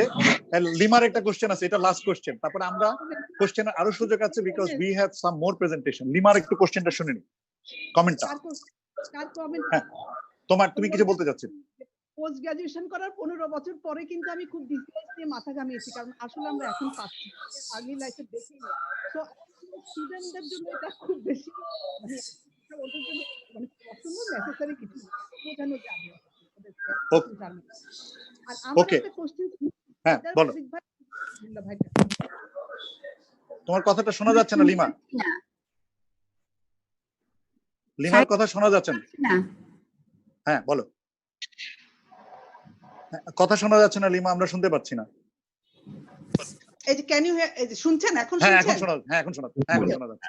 আইদার জাকিরুল্লাহ ভাই অথবা ফরিদ ভাই, if a ductal carcinoma is centrally located, that is central quadrant যদি থাকে, that time would you prefer a nipple sparing surgery or you sacrifice the nipple areola complex? আর তখন কি is there any chance of preserving the nipple areola complex centrally located DCIS এর ক্ষেত্রে? ভালো প্রশ্ন। আমি বলছি ডিপেন্ড করে, যদি মাইক্রোক্যালসিফিকেশনটা নিপল অ্যারেওলার খুব কাছাকাছি থাকে, then you have to do wide central excision. Conservable situation থাকে, depending on area of calcification. Generally speaking, if it is close to the nipple areola, you got to do nipple areolar excision, and so you do a wide central excision. Or যদি it's more than 2 cm এরিয়াতে calcification দেখা যায়, you can safely preserve nipple areolar complex. So it's got to be discussed at MDT, looking at the true picture of the in front of the radiologist, surgeon, pathologist all together. Then you decide if it is close, you have to sacrifice nipple areolar complex. if it is away, quite away, deep, but quite away from the nipple areola complex, you can safely preserve nipple areola complex. And if there is যদি রেডিওলজিতে খুব রিভেলিং না হয় তখন কি আপনাকে আসলে ইয়াতে যাওয়া উচিত, মানে আমি স্পেয়ার করতে পারবো নিপল এরিওলা কমপ্লেক্স ইন ডিসিআইএস ক্ষেত্রে? যদি খুব ধরেন রেডিওলজিতে আমি খুব depends on multiple factors. I got your point. Depends on multiple factors. First of all, extent of the DCIS, proximity of the DCIS to nipple areola complex, and patient choice. So adding it all together, because some patient would request you, please save my nipple areola if you can, even if it is invasive cancer. So what we do, we try to do wide local excision, go as much close as the nipple areola, and sometimes we take a biopsy from the undersurface and send it. If facilities are available, it has a twist stage. If it is positive, then we'd go back, do a wide central excision. But as I said, you can, not always, but you can preserve nipple areola complex depending on how proximity, how close it is. Is that, Zakir Loba, you want to add anything else? আমি just add করছি একটা যে একদম right, exactly right. If it's a localized underneath the nipple areola complex, DCIS, and the margin is at least a centimeter away from nipple areola complex, then you can clearly preserve the nipple areola complex. However, what Purit said, you have to do some biopsy of the undersurface of the nipple, so that if subsequently you find out that that biopsy is positive, then you have to take that nipple areola complex out. Frozen section biopsy is must. Frozen section is must. A frozen section sometimes is very difficult to find out DCIS. Sometimes it might not be, unless it is a high grade. If it's a low grade DCIS or intermediate grade, frozen section might not be able to pick it up. So what I would say, if it is localized underneath, yes, central round block, যেটা Purit বলল, excision is enough. But যদি বেশি extensive থাকে, mastectomy, but you can do nipple areola complex preservation. I normally suggest that go up to 2 centimeters. If it is 2 centimeters, বাইরে যদি থাকে, you can easily save it. But if it is less than a centimeter, you remove it. Yeah. Thank you very much. আমার মনে হয় we have some more sessions to go. আমাদের schedule ছিল 1 ঘন্টা, already we have finished 1 hour. So moving to academic, let me have 3 minutes non-academic presentation. Masum, can you give a quick review of our last session? What happened last time? Yes, 3 minutes, yes. then I will come to our case discussion. We have some more opportunity to talk. Definitely we'll be talking. Yes, yes. We are enjoying. Yes, Masum, Okay, please. Okay, thank you, sir. Masum is working as the coordinator of this program, and you will be continuing as this.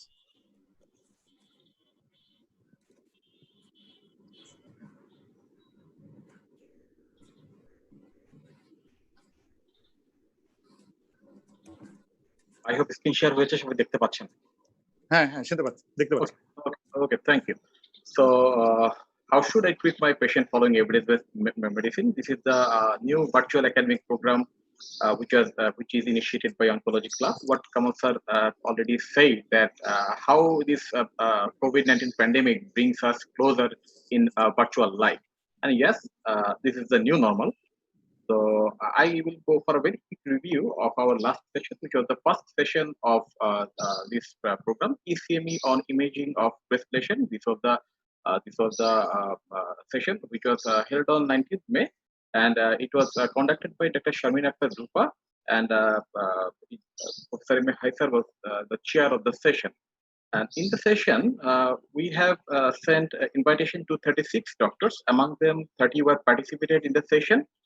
And among them, 10% participated in the quiz session. And after the session, we sent a Google form link to everyone through email, and we get feedback from only 7%. So here is the area where we should be more focused, because we will try to arrange the session, try to arrange the upcoming events according to your feedback. So if you put your valuable feedback, it will be helpful for both of us. And duration of participation, there are a few categories here, and most of the participants, 13 participants, they were here for 81 to 100 minutes, and after that there are a few 41 to 60 minutes and 100 to 112 minutes. Very few participants were not well connected in the session. And there is the performance distribution among 10 participants. 30% got 100% and 30% got 90, and rest of them got 80 and 70%, 20% and 20%. So this is the winner of our last session, Dr. Noshin Taslima Hussain. She is from National Institute of Cancer Research and Hospital from the Department of Radiation Oncology. And thank you all. Happy learning.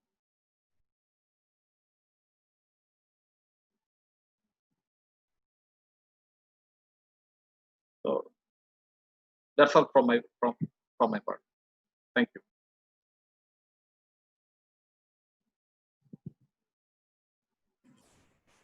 Sir, আমার দুইটা কোশ্চেনের answer আমি একটু পাই নাই sir. একটা হচ্ছে ডিসিআইএস এ আমরা 5 বছর না 10 বছর ট্যামোক্সিফেন দেব, অ্যাডভাইস করব যদি ইয়ার পজিটিভ হয়। আর একটা কোশ্চেন স্যার, হ্যালো, আমরা ডিসিআইএস এ 5 ইয়ার্স বলবো, only 5 years hormone. Next question. 5 years. Next question যে সাপোজ আমার একটা পেশেন্ট আসলো 3 সেন্টিমিটার ডিসিআইএস নিয়ে, যেটা আমরা বেস কনজার্ভিং করতে পারি, কিন্তু পেশেন্টকে যখন আমরা অ্যাডভাইস করলাম যেটা হাই গ্রেড ডিসিআইএস, আপনার হচ্ছে পরবর্তীতে রেডিওথেরাপি লাগবে, পেশেন্ট রিফিউজ করলো যে না আমি রেডিওথেরাপি দিতে চাই না, তখন আমরা স্কিন স্পেয়ারিং ম্যাস্টেকটমিটা প্ল্যান করলাম যে ঠিক আছে আমরা এটা করব। কিন্তু এই ক্ষেত্রে কি আমার এসএনপি ম্যান্ডেটরি কেন? যদি হয় তাহলে কেন? আমি আমার এই প্রেজেন্টেশনটা শেষ করি, আমার মনে হয় আরো কিছু কোশ্চেন আনসার হবে, তারপরে আমরা আমাদের এক্সপার্টদের কাছ থেকে শুনব। So if I'm allowed, let me start the discussion. So a 40 years old lady, hypertension, para 1, presented a small lump in the upper outer quadrant of the right breast. It is arbitrary case, and core biopsy found that there is a DCIS 1 centimeter in size, and the margin clearance from the core was 3 millimeter, and it was grade 3 ER positive, no axillary lymphadenopathy. So now the patient started asking so many questions that we are, can this disease kill her? That is the first question. Then why? So let us try to understand one by one. So she asked me, hey doctor, can this patient disease kill me?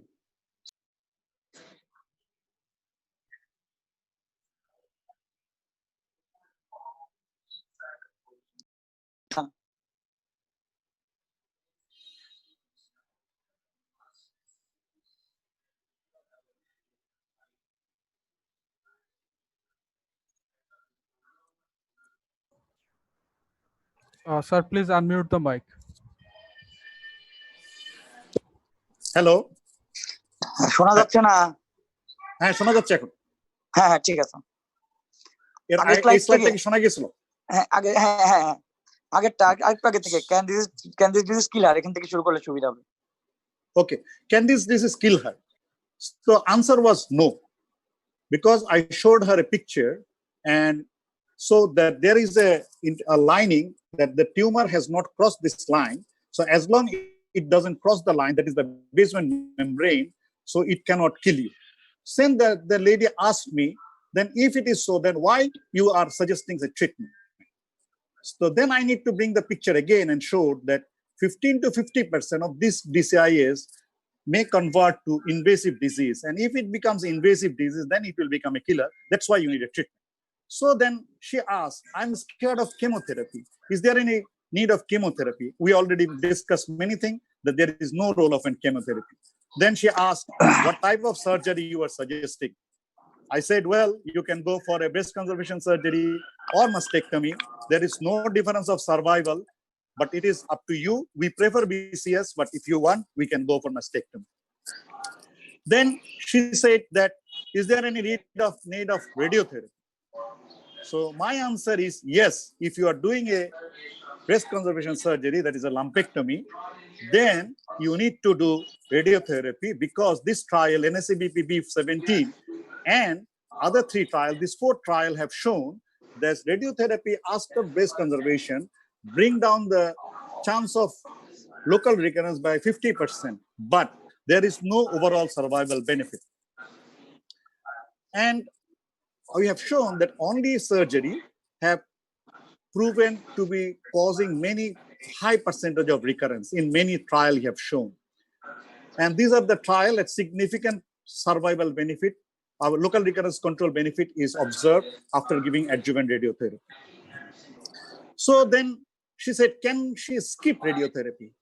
I said, yes, if you do a mastectomy, or if it is a low risk group that already was discussed that as per this ECOG 5194 and RTOG 9804, if it is grade 1 and 2, tumor is small and margin is more than 3, you can take a risk of not giving the radiotherapy. And then she said, well, I heard about hormone therapy. Is there any need of hormone therapy? I said, yes, you will need hormone therapy. These two trials, this NFCBP B24 and UKCCR, have shown that this hormone therapy is offering a good benefit. But the question is, now there is question is coming up in 2018 that after a complete excision, is there any need of hormone therapy? So it is a debatable thing now becoming up, but till now the recommendation is that we should give tamoxifen for 5 years, not for 10 years, because 5 years is fair enough here. Then the question is there any targeted therapy needed? This is also discussed. The answer is still now no. But this NSCBP B43 that Dr. Asma mentioned, which has been accruing patient up to 30th of June 2020, it is checking that 2 cycles of trastuzumab when giving along with radiotherapy, whether in HER2 positive patient can give some benefit. We are waiting for the study result to see whether it is possible. Then another question is, if we give radiotherapy, do we need to give boost or not? So there is a debate. There is no definite trial on DCIS, but we extrapolate the data from the boost trial for lumpectomy of breast cancer, and from URTC and Leon trial, it have shown that there is a survival benefit by giving the boost. What NCCN said, sorry, so the boost we can give, but normally if we give 5 gray, but it is individualized. If we think it is a high risk group, then, and if you want to skip it, we can skip it. For axial lymph node dissection, already there is huge discussion, and we know for it, and the UK people don't like NCCN, but we bank on NCCN, and they said that no axillary dissection, but sentinel lymph node biopsy, they recommended, because it is seen there is a significant number of patients found that there is invasive disease. This is a ASCO recommendation is also do sentinel lymph node biopsy, because this is a meta-analysis of 52 studies where 7,350 DCIS case has been examined, and they have found that 25% of the DCIS lesion had invasive component. So in this situation, as Kollol was telling, if we find it after surgery of lumpectomy, then we need to go back and do a sentinel node biopsy. So basing on this, maybe we can go for sentinel lymph node biopsy. And in oncology now we know nothing is totally right and nothing is totally wrong. So this lady was offered breast conservation surgery, sentinel lymph node biopsy, whole-based radiotherapy 45 gray in 25 fraction, and electron boost was given 10 gray in 5 fraction, and tamoxifen 20 milligram for 5 years, and routine follow-up. And the question we will be discussing later on about what should be the target volume nodal irradiation in subsequent session, not today. Now I want to bring a very special case, a live case. It is a mother of a doctor. She was a 73 years old lady having a comorbidity of diabetes, hypertension, raised uric acid, and early CKD, but her ECOG was 1. She was diagnosed as a case of duct cell carcinoma of right breast. Simple mastectomy with axillary clearance was done on 14/3/2020. Even she was a triple negative case. And the histopathology report was invasive ductal cell carcinoma 1.5 centimeter. Tumor was predominantly composed in situ component, only few invasive foci, grade 1 and LVS high. Summary was invasive ductal cell carcinoma PT1C, N0, M0, and triple negative. So this lady, so first I want to ask, do you want to do some criticism on this treatment? Anybody want to make some criticism of the treatment offered to this lady? Anybody? Quick comment. Why simple mastectomy? Yes. Anything else? So to me, my question was, why simple mastectomy? As a triple negative, why not NSCT? And only 3 node was taken out. and old age with comorbidity or good ECOG was a question. So what I suggested personally, what adjuvant treatment? So my suggestion was, first I thought maybe I shall give her AC. Then after considering inadequate lymph node dissection, I have recommended AC followed by T. Or somebody may think of paclitaxel. So may I ask that, or there is no, or immunotherapy or no adjuvant treatment? So I want the comment from the participants. So anybody wants to, who wants to choose which one? AC, ACT, paclitaxel, immunotherapy, or no adjuvant treatment for this lady? 73 years. What are the comorbidities? Comorbidities are hell lot of comorbidities. She had diabetes, hypertension, raised uric acid, early CKD. Early CKD. Early CKD means 73. What are the? Her creatinine is 1.8, or sorry, 2. Her creatinine is 2 mg.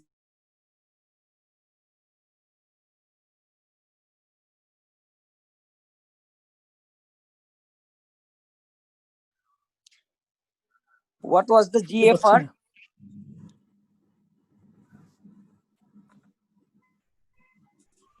Hello? Hello? শোনা যাচ্ছে না? শোনা যাচ্ছে না? Yes. শোনা যাচ্ছে না? শোনা যাচ্ছে না? হ্যাঁ, শোনা যাচ্ছে। শোনা যাচ্ছে এখন? এখন শোনা যাচ্ছে, হ্যাঁ। তার জিএফআর কি করা হয়েছিল কামাল ভাই? ইজিএফআর করা হয়েছিল? EGFR 45. Okay. So I offered her, let me quick finish. I followed her AC followed by Taxane because it was a triple negative. ECOG is wonderful. Even, and I said that if there is a deterioration of the renal function, then we will think. Then the case was reviewed by some other colleague, and they say no adjuvant treatment. So I was quite surprised to see this opinion. And then the colleague said she has considered the details of the pathology report. Now let us look to the pathology report again. Invasive ductal carcinoma 1.5 centimeter. Tumor is predominantly composed of in situ component, only few invasive foci. Grade 1 score is 4 out of 9 and LVSI negative. So she has taken this, that this is mostly in situ and very minimum invasive foci. So the size is not 1.5, it may be something less or 2 millimeter or something. So she said PREDICT doesn't give her a benefit of treatment, and considering her age and comorbidity, I recommend not to give her any treatment. So I am not going to for a debate that whether which treatment was right. What I wanted to bring here is that we need to look into the histopathology report very carefully, not only biased with the size of the tumor, but also look at the details that when there is the in situ component, what is the percentage of the in situ and what is the invasive? Because we know when there is a invasive, we treat it as invasive, but it is, we need to think of many things before giving a decision. So this was my case. Now I think we can again take some question and answer if we allow, because our time is supposed to be 1 hour, it is only to 1 hour 20 minutes. Kamal bhai, can I come in? Yes, please. In ideal world, if there was no significant comorbidity, triple negative patient, NICE guidelines recommends platinum-based chemotherapy with anthracycline. Yes, right. Again, I agree. Again, it could be different. But for this patient, if you go back to the original scenario, please, that she had a mastectomy for a small cancer. Yes. Number one. And she has got fair amount of comorbidities. In a patient in Bangladesh whose age is 73, generally, they don't do much physical activity, much exercises. And look, she's got diabetes, hypertension, kidney problems, CKDs, and all these things needs to be considered as well. But however, looking at the histology, the tumor biology reveals, apart from the triple negativity, there is nothing much really to consider. So one might discuss and agree to say no additional treatment. It won't be, I mean, it won't be a significant problem if based on our comorbidity, based on the pathology outcome.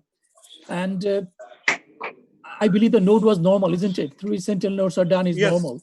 So it would be appropriate for this patient avoiding even chemotherapy. But if her body tolerates and her comorbidities, looking at the patient yourself, if you decide and patient decide that there is a need to go for chemotherapy, then perhaps the chemotherapy that would have minimum comorbidities on her organ systems, you could consider as, and that would be over to your side to decide between agreement with the patient. Thank you.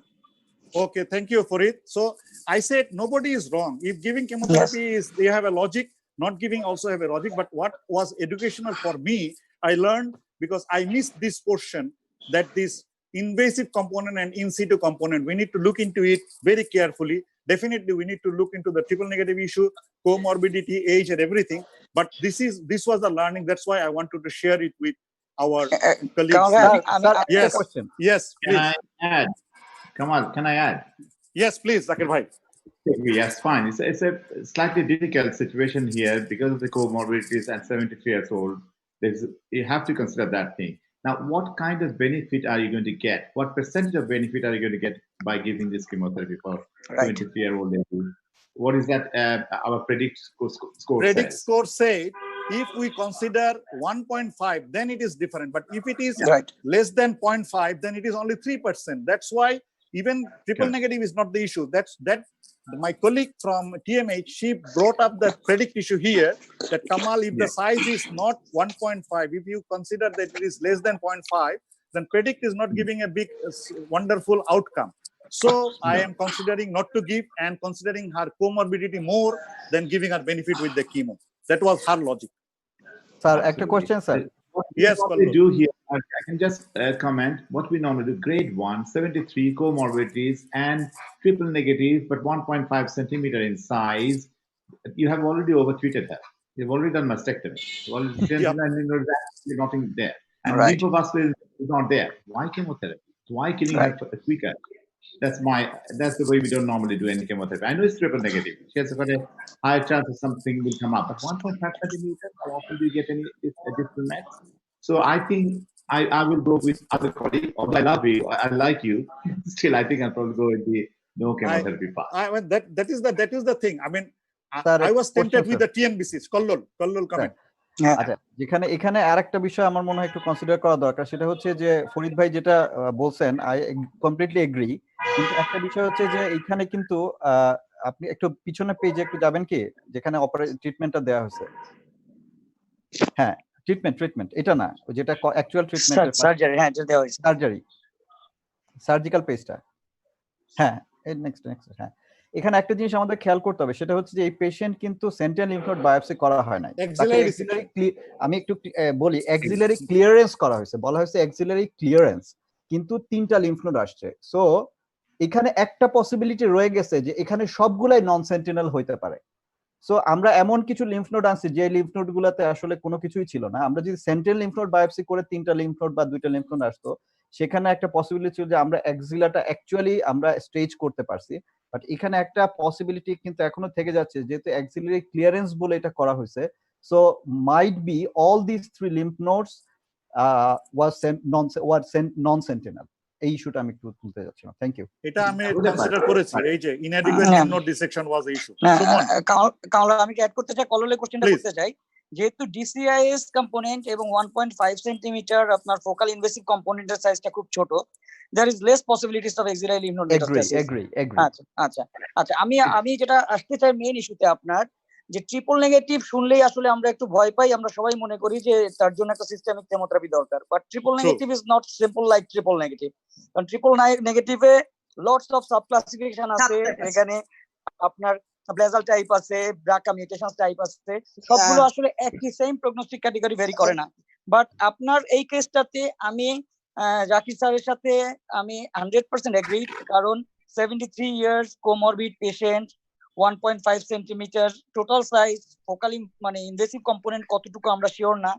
এই রোগীটার ক্ষেত্রে adjuvant therapy আমরা চাইলে আমরা ইয়ে করতে পারি, avoid করতে পারি। এটা আমার মনে হয় না যে এটা করলে খুব বেশি বড় কোনো ভুল করা হবে। কামাল ভাই, আমি একটু অ্যাড করতে চাচ্ছিলাম। Can you hear me? Yes, we can. Please go ahead. আমার মনে হয় এখানে হিস্টোপ্যাথোলজি রিপোর্ট যেভাবে এক্সপ্লেইন করেছে, এটা একটু ট্রিকি। এখানে আমি বইতে যেমন করে পড়েছি, আমি আসলে এরকম একটা কেস নিয়ে আমিও বেশ সাফার করেছি কয়েকদিন। সেটা হচ্ছে যে এখানে ductal carcinoma in situ with micro invasion, বইতে কিন্তু আসলে ঠিক এভাবে লেখা আছে ক্লাসিফিকেশন ইয়াটাতে, হ্যাঁ, স্টেজিং এ ductal carcinoma in situ with micro invasion যখন লিখে তখন এটা কিন্তু স্টেজ 1A।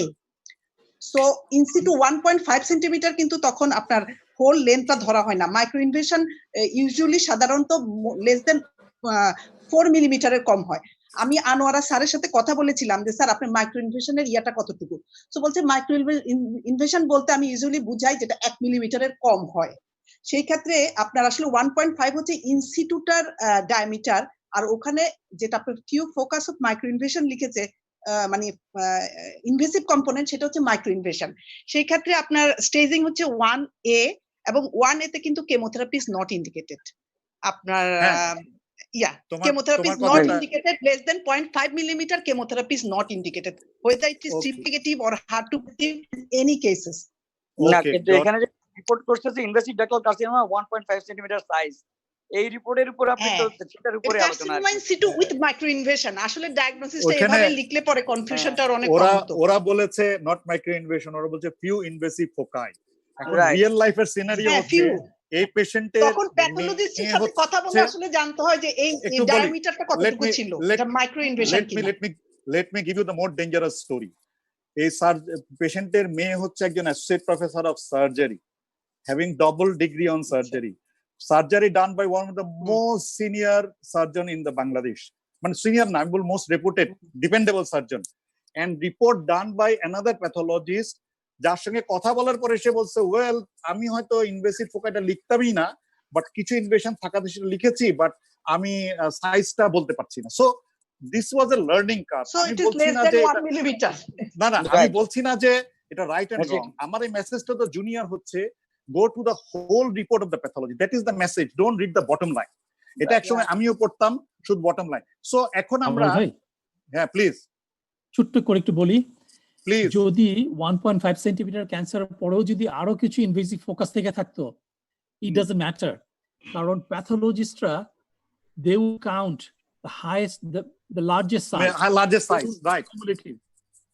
তিনটা ফোকাসও থাকতো সেপারেট 0.5 millimeter অথবা 1 millimeter invasive cancer elsewhere on the mastectomy, you do not need to add it. It add করার প্রয়োজন নেই.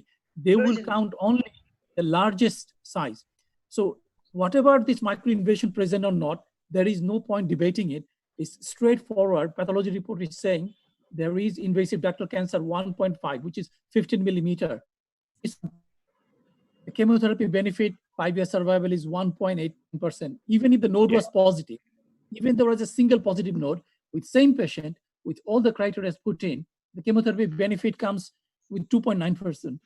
And looking at all the comorbidities and looking at this predicted outcome, it is probably safe to avoid adjuvant chemotherapy for this patient. Yes, আমি যেটা বলছিলাম যে সুমন একটা কথা বলেছে, আমরা ট্রিপল নেগেটিভ দেখলে we feel very tempted to give chemotherapy. So we should not be tempted by seeing TNBC. Yes, Zakir bhai.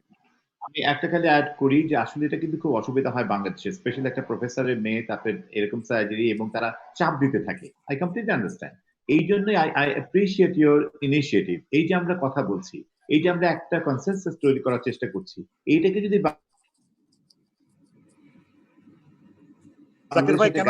করা যায়, that will be absolute benefit for everybody. Can you hear me? এটা আমি বলতে চাচ্ছি, তুমি যে initiative নিয়েছো, এই যে এত সুন্দরভাবে যে আমরা কথা বলছি এবং আমরা ডিসকাস করছি, that can form A guideline for Bangladesh. কারণ আমরা অন্য লোককে, তার বাবা কি বড় ডাক্তার বা কে মা বড় ডাক্তার, এগুলো থেকে আমরা তাহলে ইনফ্লুয়েন্স হব না। We'll have a guideline. We never do or give any chemotherapy unless the benefit is more than 5% here. Try not to. 1%, 2% money, how can you be so lucky that you are that 1%, the 99 patient will not have any benefit, and you are the one who is going to get benefit out of this chemotherapy? That's a misconception আমাদের একটা আছে। তো আমি এটার জন্য তোমাকে সাধুবাদ দেই, এবং I am really I appreciate তুমি যে অর্গানাইজড করেছো, তাতে করে আমরা যারা কথা বলছি সবাই ডিফারেন্ট স্পেশালিটি থেকে এসে আমাদের মাথাটা ক্লিয়ার হচ্ছে, তোমাদের মাথাটা ক্লিয়ার হচ্ছে, and that will be real food, আমাদের একটা বেস হবে যেখানে আমরা সবাইকে শিখাতে পারবো যে যাই হোক আমরা এইটা ফলো করছি বাংলাদেশে, and that is a guideline, and then আমরা তাহলে ইনফ্লুয়েন্স করবো না কে কি করছে না। ওকে, আমরা এখন আমরা এখন we are going to the next portion, that is আমরা যে কোনো একটা কুইজ দেই অনলাইনে on the total presentation, 10টা question 10 minute time, anybody is allowed to participate, আমরা লিংক পাঠাবো এবং যে ফাস্টেস্ট কারেক্ট আনসার করবে he or she will get a award of 5000 টাকা. Last time we saw somebody got it. Kamal ভাই খুব fastest হতে হবে, করলে হবে না? Yes, fastest correct. আচ্ছা, আর এরপরে এর মধ্যে আরেকটা বিষয় আছে, আমরা আরেকটা জিনিস অ্যাড করব এবার, আমরা rapid fire 10 question, I need 5 volunteers. 5 volunteers যারা চ্যাট বক্সে please put your name, who wants to be the 5 volunteers? কোথায় chat box? You will learn. আচ্ছা, নিচে দেখো, নিচে যান, so chat box you put your name, who is interested to be the participant. I will appreciate the juniors. There will be rapid fire 10 questions, and at the end of the rapid fire we will seek your opinion about our future program. Say আমরা কি 1 hour রাখবো নাকি 1.5 ঘন্টা করব, যেমন আজকে already becoming 1.5 hour. নিচে click করেন, ওখানে দেখতে হবে যে মোর বলে একটা জায়গা আছে। মোরে অনেকেই বলে যে হ্যাঁ মোরে, বিকেলে না করে রাতে করা যায়। চ্যাট এবার পাবেন, চ্যাটে গিয়ে you can write it down. So আমরা টাইমটা কখন করব কিনা, আর রিগার্ডিং ডে আমরা সানডে করেছি so that we get Farid, Zakir ভাই and other colleagues from overseas হলিডেতে যেন তাদেরকে পাই। So now Rigan you give the link, এবং লিংক দিয়ে বলবে যে আমরা দিয়েছি, তখন থেকে কাউন্ট করা শুরু হবে। 1 মিনিট পরে 10 মিনিটের মাথায় আমরা বন্ধ করে দিব, এবং তারপর আমরা র‍্যাপিড ফায়ার করব। স্যার আমার কোশ্চেন আছে, কুইজ দিলে কোশ্চেন হবে। আচ্ছা, কোশ্চেনটার আগে কোশ্চেন নাফিসা, ইয়েস নাফিসাকে তখন আমি চান্স দেব, নাফিসার কোশ্চেন তারপরে কুইজ। স্যার আপনি যে সিনারিওটা দিয়েছেন, এই সিনারিওটা যদি আমরা হচ্ছে পেশেন্টটাকে কোমরবিড 73 ইয়ার্স, গ্রেড 1 খুব ভালো পেশেন্ট, গ্রেড 1 লিম্ফোভাস্কুলার ইনভেশন নাই, ব্রেস্ট কনজার্ভিং সার্জারি করতাম যদি করতাম, আর এসএনবি যদি করতাম, করার পর এসএনবি নেগেটিভ ব্রেস্ট কনজার্ভিং করে সেম রিপোর্ট আসলো, এরপরে কি আমাদেরকে এই রোগীর জন্য রেডিওথেরাপিটাকে আমাদেরকে করতে হবে কিনা? লম্বা ডিবেট। দ্বিতীয় কোশ্চেন স্যার, সেম পেশেন্টের যদি আমরা যদি ট্রিপল নেগেটিভ না হয়ে ইয়ার পজিটিভ হতো, তাহলে আমরা আমরা স্পেয়ার করে দিতাম, এটাকেও পারা যাবে না। আমার আনসার হচ্ছে রেডিওথেরাপি অফ কোর্স দিতাম, even it is not invasive. আমরা এতক্ষণ কি ডিসকাস করলাম? It is a lumpectomy with SNB. If it is even a DCIS, must radiotherapy. Boost, no boost is a debate. Radiotherapy is not a debate. If it is a lumpectomy with SNB, ER positive হলে hormone দিব। জি sir, আর যদি শুধু ER positive হতো, অপারেশনটা আমরা avoid করতে পারতাম কিনা? তো এটা অপারেশন, এটা বোধহয় একটা স্টাডি হচ্ছে, কিন্তু অপারেশন অ্যাভয়েড করা যায় কিনা, কিন্তু সেটার এখনো কোনো কনসেনসাস আসেনি। তখন আমরা ওই যে বললাম, একটা মেটা অ্যানালিসিস দেখালাম যে আমরা একটা কেস এরকম আমার কাছে ফরিদ সঙ্গে ডিসকাস করেছিলাম, লাম্পেক্টমি হয়ে গেছে, তার ডিসেকশন করে নাই, tumour size was 1 centimetre, then we had to push her back for SNB, কারণ to give her the benefit of doubt যে কোনো নোট ছিল কিনা, and it came out negative, but we could say her যে without that আমরা we are taking a risk. So যদি operation avoid করি, তাহলে এই জিনিসগুলো ডিসকাস করতে হবে, করে তারপর আমরা মেবি, বাট আমার মনে হয় it is safe to take the lumpectomy and SNB. Yes Farid. Thank you. দুটো পয়েন্ট বলবো। একটা হচ্ছে আপনি একটা সিনারিও বলেছেন, post neoadjuvant chemo, bilateral breast cancer, এক সাইডে ক্যান্সারটা পালপেবল ছিল, পেশেন্টের মাস্টেক্টমি করছে, আর এক সাইডে ক্যান্সারটা নাই হয়ে গেছে বলে সার্জারি করে নাই, তারপর আপনার কাছে রেফার করছে। এটা একটা কেস। আমি অ্যান্সারটা বলবো, আমেরিকাতে মাল্টি সেন্টার ট্রায়াল চলছে এখন, সেন্ট অ্যান্ডারসন, মেয়ো ক্লিনিক সহ 5-6টা অনগোয়িং, আরো 2-3 বছর লাগবে রেজাল্টে। যে পোস্ট নিয়ারজুভেন্ট কিমোর পরে কোর বায়োপসি করে যদি কমপ্লিট প্যাথোলজিক্যাল রেসপন্স দেখা হয়, কোর বায়োপসি করে পোস্ট নিয়ারজুভেন্ট কিমো, তখন কি করে ওরা অ্যানুয়াল ম্যামোগ্রাম আর এমআরআই এগুলো করে ফলো আপ করছে। কিন্তু এই মুহূর্তে we must not use that as an example, practising example, because trial is ongoing, number 1। Number 2, Nafisa যেটা বললো, ডিসিআইএস এর ক্ষেত্রে যদি লো গ্রেড ডিসিআইএস অথবা ইন্টারমিডিয়েট গ্রেড ডিসিআইএস হয়, ইররেসপেক্টিভ অফ দ্য সাইজ, এবং পেশেন্ট এগুলো যদি কোয়ালিফাই করে, তাহলে কারেন্টলি ইউকে তে আমরা ট্রায়াল চালাচ্ছি, ডিসিআইএস ট্রায়াল, লো রিস্ক ট্রায়াল। একই ট্রায়াল আমেরিকাতে চলছে, ইউরোপে চলছে। সো মাল্টিপল কান্ট্রিতে বিভিন্ন জায়গায় এই ট্রায়াল ইজ অনগোয়িং। এন্ড আমি এটুকু বলতে পারি, আমরা যদিও এটা প্র্যাকটিস করা উচিত না এখন, বিকজ ট্রায়াল আউটকাম আসবে, তারপরে আমরা প্র্যাকটিস চেঞ্জ হবে, কিন্তু ফিউচারটা এটা হবে কামাল ভাই, যে যদি লো গ্রেড ডিসিআইএস হয়, there is a high possibility যে future আমরা operation করতে? Answer is yes, we have to go by the current policy. Thank you. Thank you, Farid.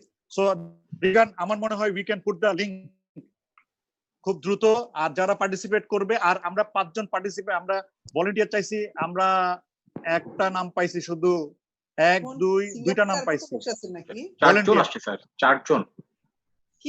Okay fine, 4 জন পেয়েছি, 4 জন আমরা ভলান্টিয়ার পেয়েছি for rapid fire, but anybody is welcome to try the luck for 5000 টাকা। এই লিংকটা রিগান পাঠিয়ে দাও, link যাওয়ার পরে আপনারা লগইন করবেন। কি করব, কি করতে বলছেন আপনারা আমাদেরকে?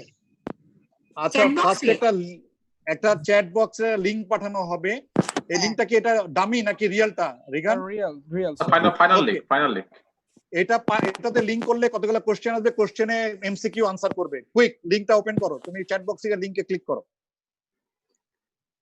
10 মিনিটস টাইম, 10 মিনিটস না আমাদের time Masum sir? 5 minutes 5 minutes time, 5 minutes time. Fastest correct answer, 5 minutes countdown শুরু হয়ে গেছে। স্টার্ট। চ্যাট বক্সে গিয়ে লিংকে ক্লিক করে 10 question MCQ answer. 5 minutes is too much 10টা কোশ্চেনের জন্য। Even same person can get the award this time. এটা কোনো বলা নাই যে আগের জন যে পাবে সেইবার পাবে।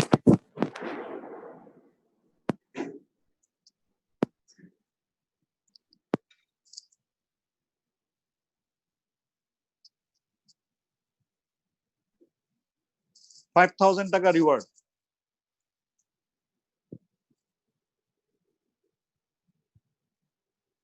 But not 5,000 pound for UK. It is always 5,000 টাকা।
পরীক্ষার সময় তো পার্টিসিপেন্টস কমে গেল দেখলাম।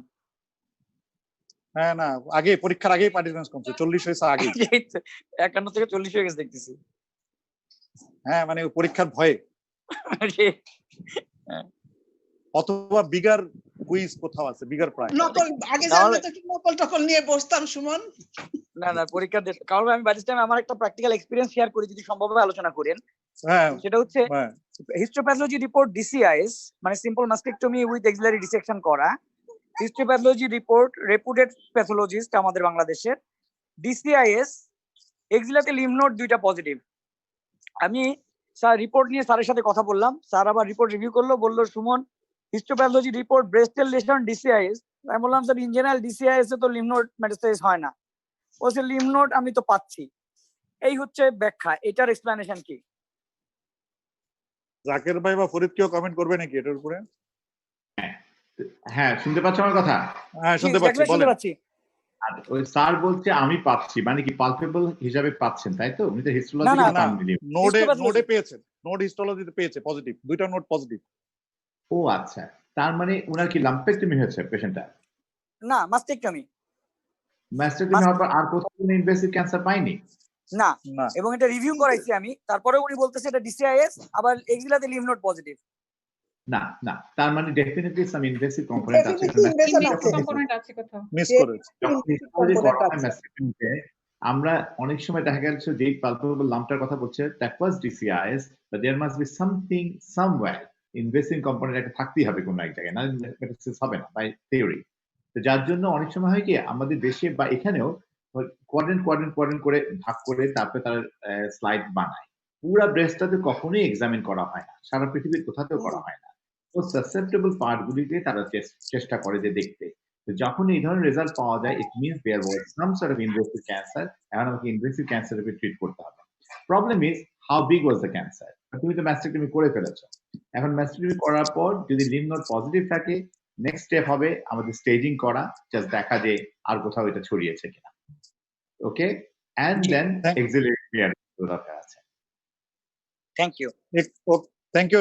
এটা আমি আপনার সঙ্গে টোটালি একমত। আমি একটা পেপার দেখিয়েছি, একটা মেটা অ্যানালাইসিস, যেখানে বলেছে যে স্পেশাল রিভিউর পরে দেখা গেছে যে 25% অফ দ্য ডিসিআইএস লিশন ফাইনালি দেখা যায় দেয়ার ইজ ইনভেসিভ কম্পোনেন্ট, এবং অনেক সময় দেখা যায় স্পেশালাইজড রিভিউ ছাড়া এটা দেখাও যায় না। So they will need 5 minutes time to give the result যে who is the lucky person. In the meantime আমরা একটু র্যাপিড ফায়ার কোশ্চেনটায় যাব। র্যাপিড ফায়ারের জন্য একটু ঝামেলা আছে। আচ্ছা থাকুক, যা সবার জন্য ঝামেলা অ্যাপ্লিকেবল। আচ্ছা, র্যাপিড ফায়ারের জন্য ভলান্টিয়ার ফার্স্ট কে? ডক্টর হাসান শাহরিয়ার। ডক্টর হাসান শাহরিয়ার, কল্লোল ভাই। কল্লোল, ভেরি কল্লোলকে ফায়ার করে দিবেন। আচ্ছা Kallol, which group of DCIS? Kallol unmute করছো? Kallol, are you unmuted? Okay, which group of DCIS express higher ER percentage level? এটা কি মাল্টিপল চয়েস না? না না না, একটা আনসার। which group? গ্রুপ বলতে age group or what? Group বলতে কি বুঝাচ্ছেন? ওই যে কেমোটো which type of DCIS? Quader DCIS এর মধ্যে কাদের হায়ার, মানে higher? answer is normally 65 to 80%. আচ্ছা, maybe we are not very good in the questioning, কারণ this is our new experience also. I am taking it low grade. হ্যাঁ, so 65 to 80% হচ্ছে positive থাকে, but high rate 90% থাকে in low grade lesion and low rate থাকে 25% in high grade lesion. So next question. এটা বুঝতে পারি না, উত্তরটা বুঝতে পারি না। এটা আসলে উত্তরটা হচ্ছে 65 to 80% DCIS A ER positive থাকে। যারা লো গ্রেড DCIS তাদের 90% ক্ষেত্রে ER পজিটিভ থাকে। ও আচ্ছা, আপনি লো গ্রেডে 25% থাকে, আর লো হাই গ্রেডের ক্ষেত্রে দেখা যায় 25% ER positive. So low grade DCIS higher ER positive and high grade has lower ER positive. Very good information, এটা আগে জানতাম না।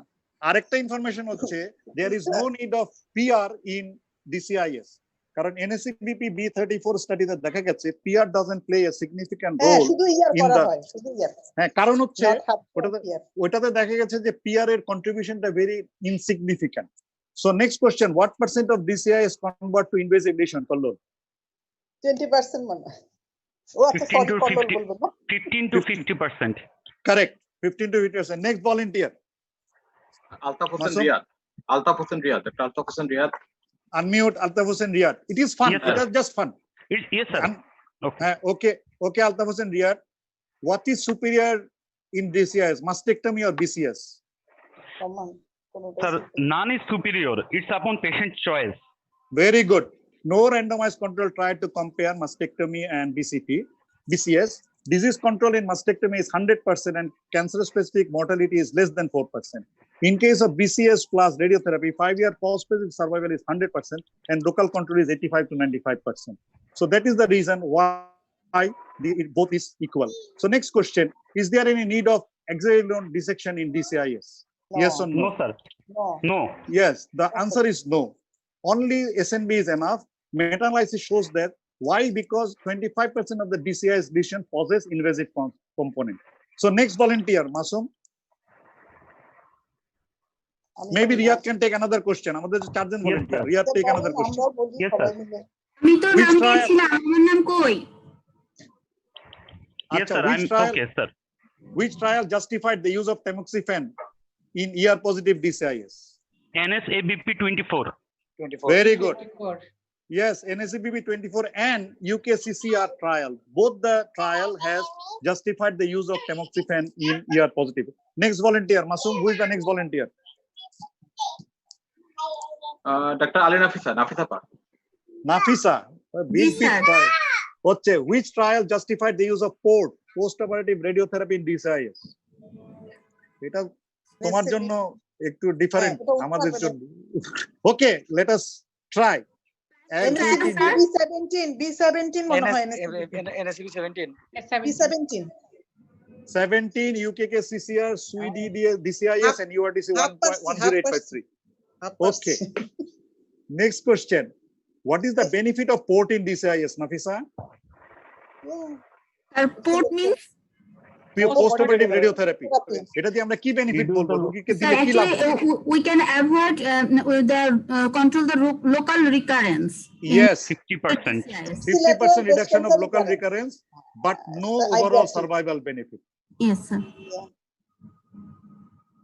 কিন্তু এখন কিন্তু একটা দেখা যাচ্ছে স্টাডিতে দেখা গেছে কিছু ওভারঅল সার্ভাইকাল বেনিফিট পাওয়া গেছে কিন্তু স্মল ওইটা স্মল আছে not significant এবং statistically significant improvement in survival.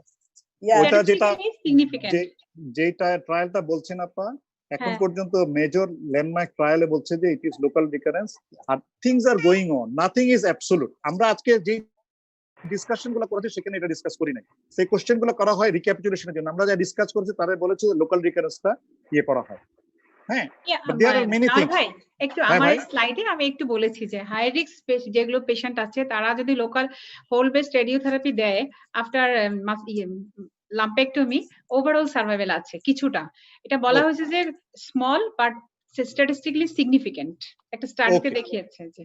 Okay, thank you. এটা new edition information for NCCN গাইডলাইনও তাই আছে। ওকে, আমার জন্য এটা নিউ ইনফরমেশন। আমি এটা কোন ট্রায়ালে আছে আসমা? স্যার এটা হলো আমাদের যে এনসিসিএন ট্রায়াল যে রেফারেন্সটা ট্রায়ালটার নাম বলেনি, আমি একটু বলে নিতে আছে এনসিসিএন গাইডলাইনের যে ডিসকাশন পোরশন আছে ওর 7 নম্বর পেজ 8 নম্বর পেজে আছে। আরে স্যার আমি রেফারেন্স বলে কিন্তু ট্রায়ালটার নাম বলা হয়নি, ওরা শুধু বলেছে পপুলেশন বেসিস স্টাডি। ট্রায়ালের নাম বলে 20 বছরের ফলোআপে বলেছে শুধু বলেছে কোনো সার্ভাইভাল বেনিফিট নাই।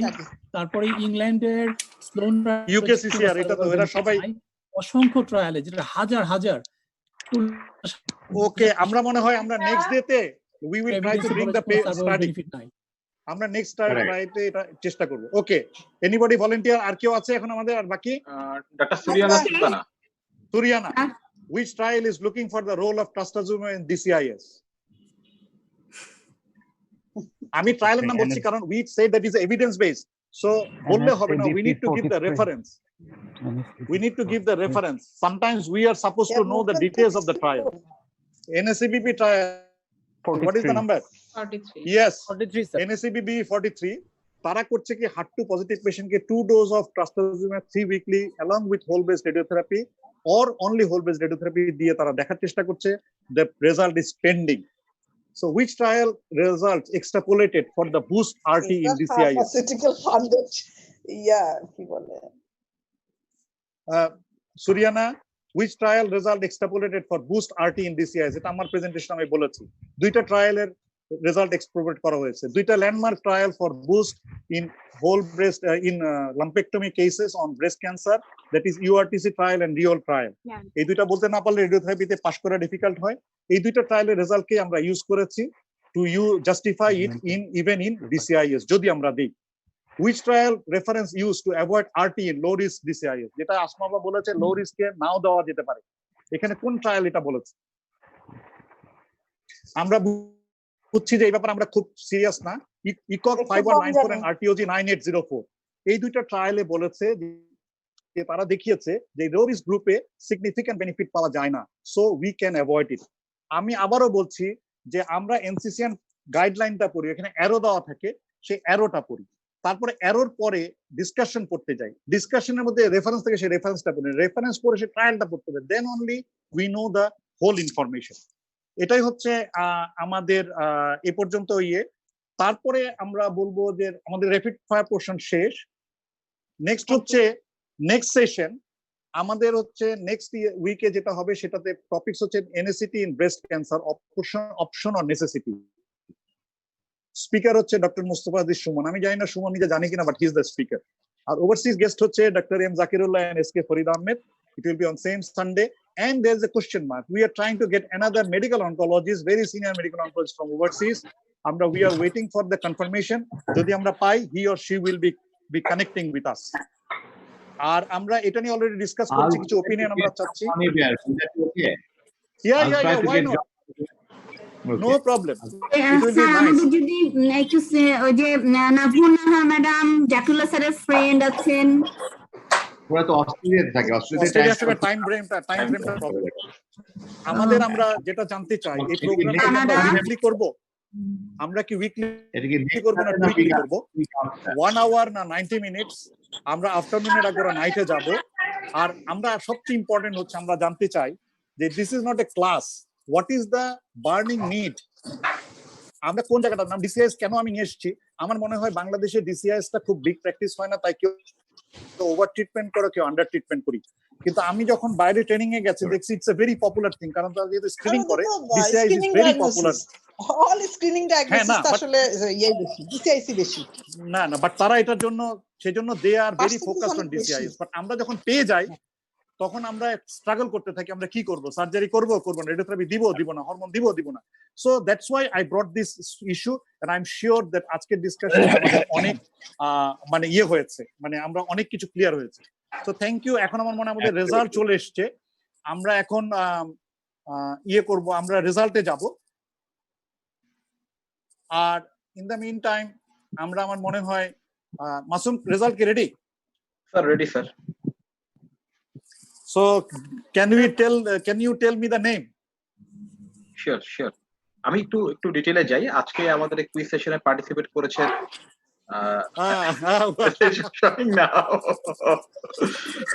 ওকে, কতজন পার্টিসিপেট করেছিল? তানিয়া হক কিন্তু তার ইনস্টিটিউট বা কোথা থেকে উনি ইনস্টিটিউটের নামটা কিন্তু উল্লেখ করেন নাই, তো দ্যাটস ওয়াই আমি সেটা ডিক্লেয়ার করতে পারছি না। কতজন পার্টিসিপেন্ট ছিল? 17 জন। আচ্ছা, তানিয়া হক একটু কথা বলবে? Who is Tania? তানিয়াকে দেখতে চাই। তানিয়া একটু কথা বলুক। Definitely she got 100 out of 100 and she took 3 minutes 35 seconds. Very good. কতজন কারেক্ট 100 আনসার কতজন করছে? আজকের সেশনে একজনই। আগের সেশনটা খুব কম্পিটিটিভ ছিল, আগের সেশনে 3 জন ছিল 100 out of 100। আপনাদের কোশ্চেনগুলোর মধ্যে একটু ফাঁকি ছিল, কিন্তু কোশ্চেন বোঝা যাচ্ছিল না। আচ্ছা, কিছু কোশ্চেন ফেরত যাওয়া যায়, কিভাবে অ্যানসার গুলো দিল, কারেক্ট অ্যানসার গুলো আমরা দেখি, তো আমরা শিখি। কারণ কোশ্চেনগুলো বোঝা যাচ্ছে না। আচ্ছা, আমরা আগে একটু let us see Tania Haque first, তারপরে আমরা আবার আসতেছি। Let us meet Tania. হ্যাঁ, বলো আলিনা ফিসা। স্যার একটা জায়গায় মাল্টিফোকাল ছিল, তারপরে এক্সিলার ব্যাপারে ছিল স্যার, মেমো আলটা থাকতে হবে স্যার, একটা অ্যানসারের অপশন ছিল। কিছু জায়গায় কিন্তু দুইটা অ্যানসার হয়, কিন্তু আমাদের একটা অ্যানসার করতে হচ্ছে। দুইটা অ্যানসারের অপশন আছে অনেক জায়গাতে, তারপরে আবার দিতে পারি না আমি। যেটা মোস্ট বলতে চাচ্ছি, এটা মোস্ট অ্যাপ্রোপ্রিয়েটটা সিলেক্ট করা হয়েছে। তানিয়া হককে একটু দেখি প্লিজ। তানিয়া হক লাইনে আছে? স্ক্রিন শেয়ারটা বন্ধ করে দাও। হ্যাঁ, তানিয়া হক কোথায় লাইনে আছে? সে বোধহয় পিপি পরা ছিল, আমি খুলে টুলে দেখলাম যে আসতেছিল। তানিয়া হক, আমরা তোমার স্ক্রিনটা করো। তানিয়া অন করো, স্ক্রিন অন করো। তানিয়া কি নাই? Yes, here it is. Congratulations. Yes, she is. They can bring her to the screen. Assalamu alaikum. Screen share করেছি।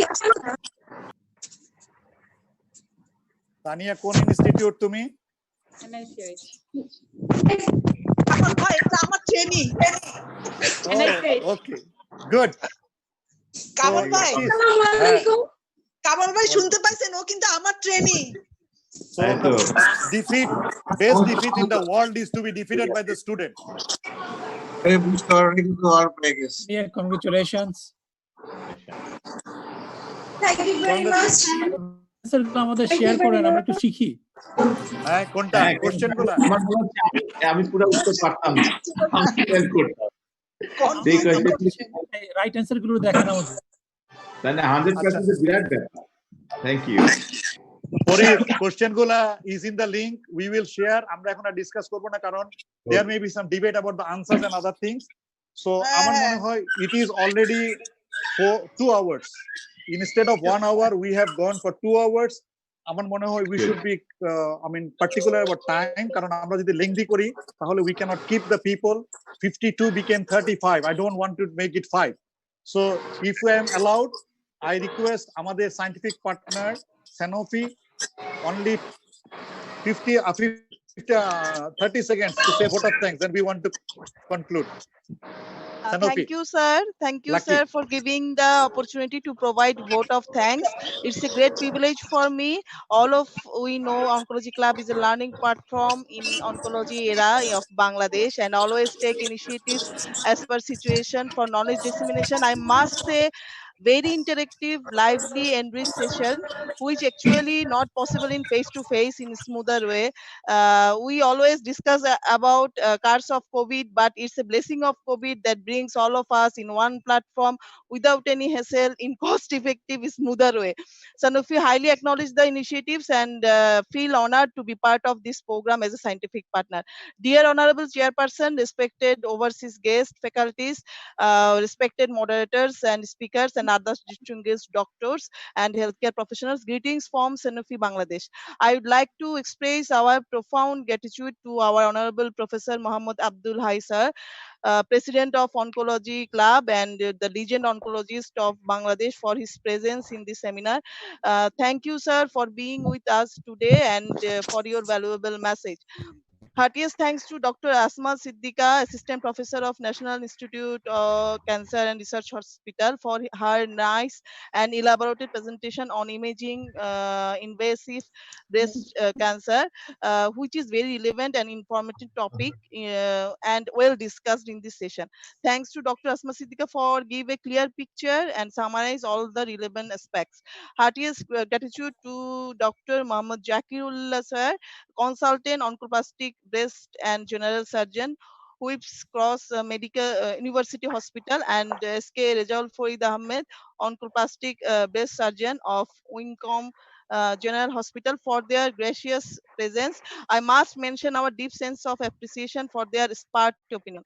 I would like to give a special thanks to our moderator, Dr. F.M. Kamaluddin sir, Scientific Secretary of Oncology Club, for organizing the program and giving opportunity to Sanofi to support the program. As always, you thinking about the betterment of the process of knowledge dissemination program, which already reflected in today's session.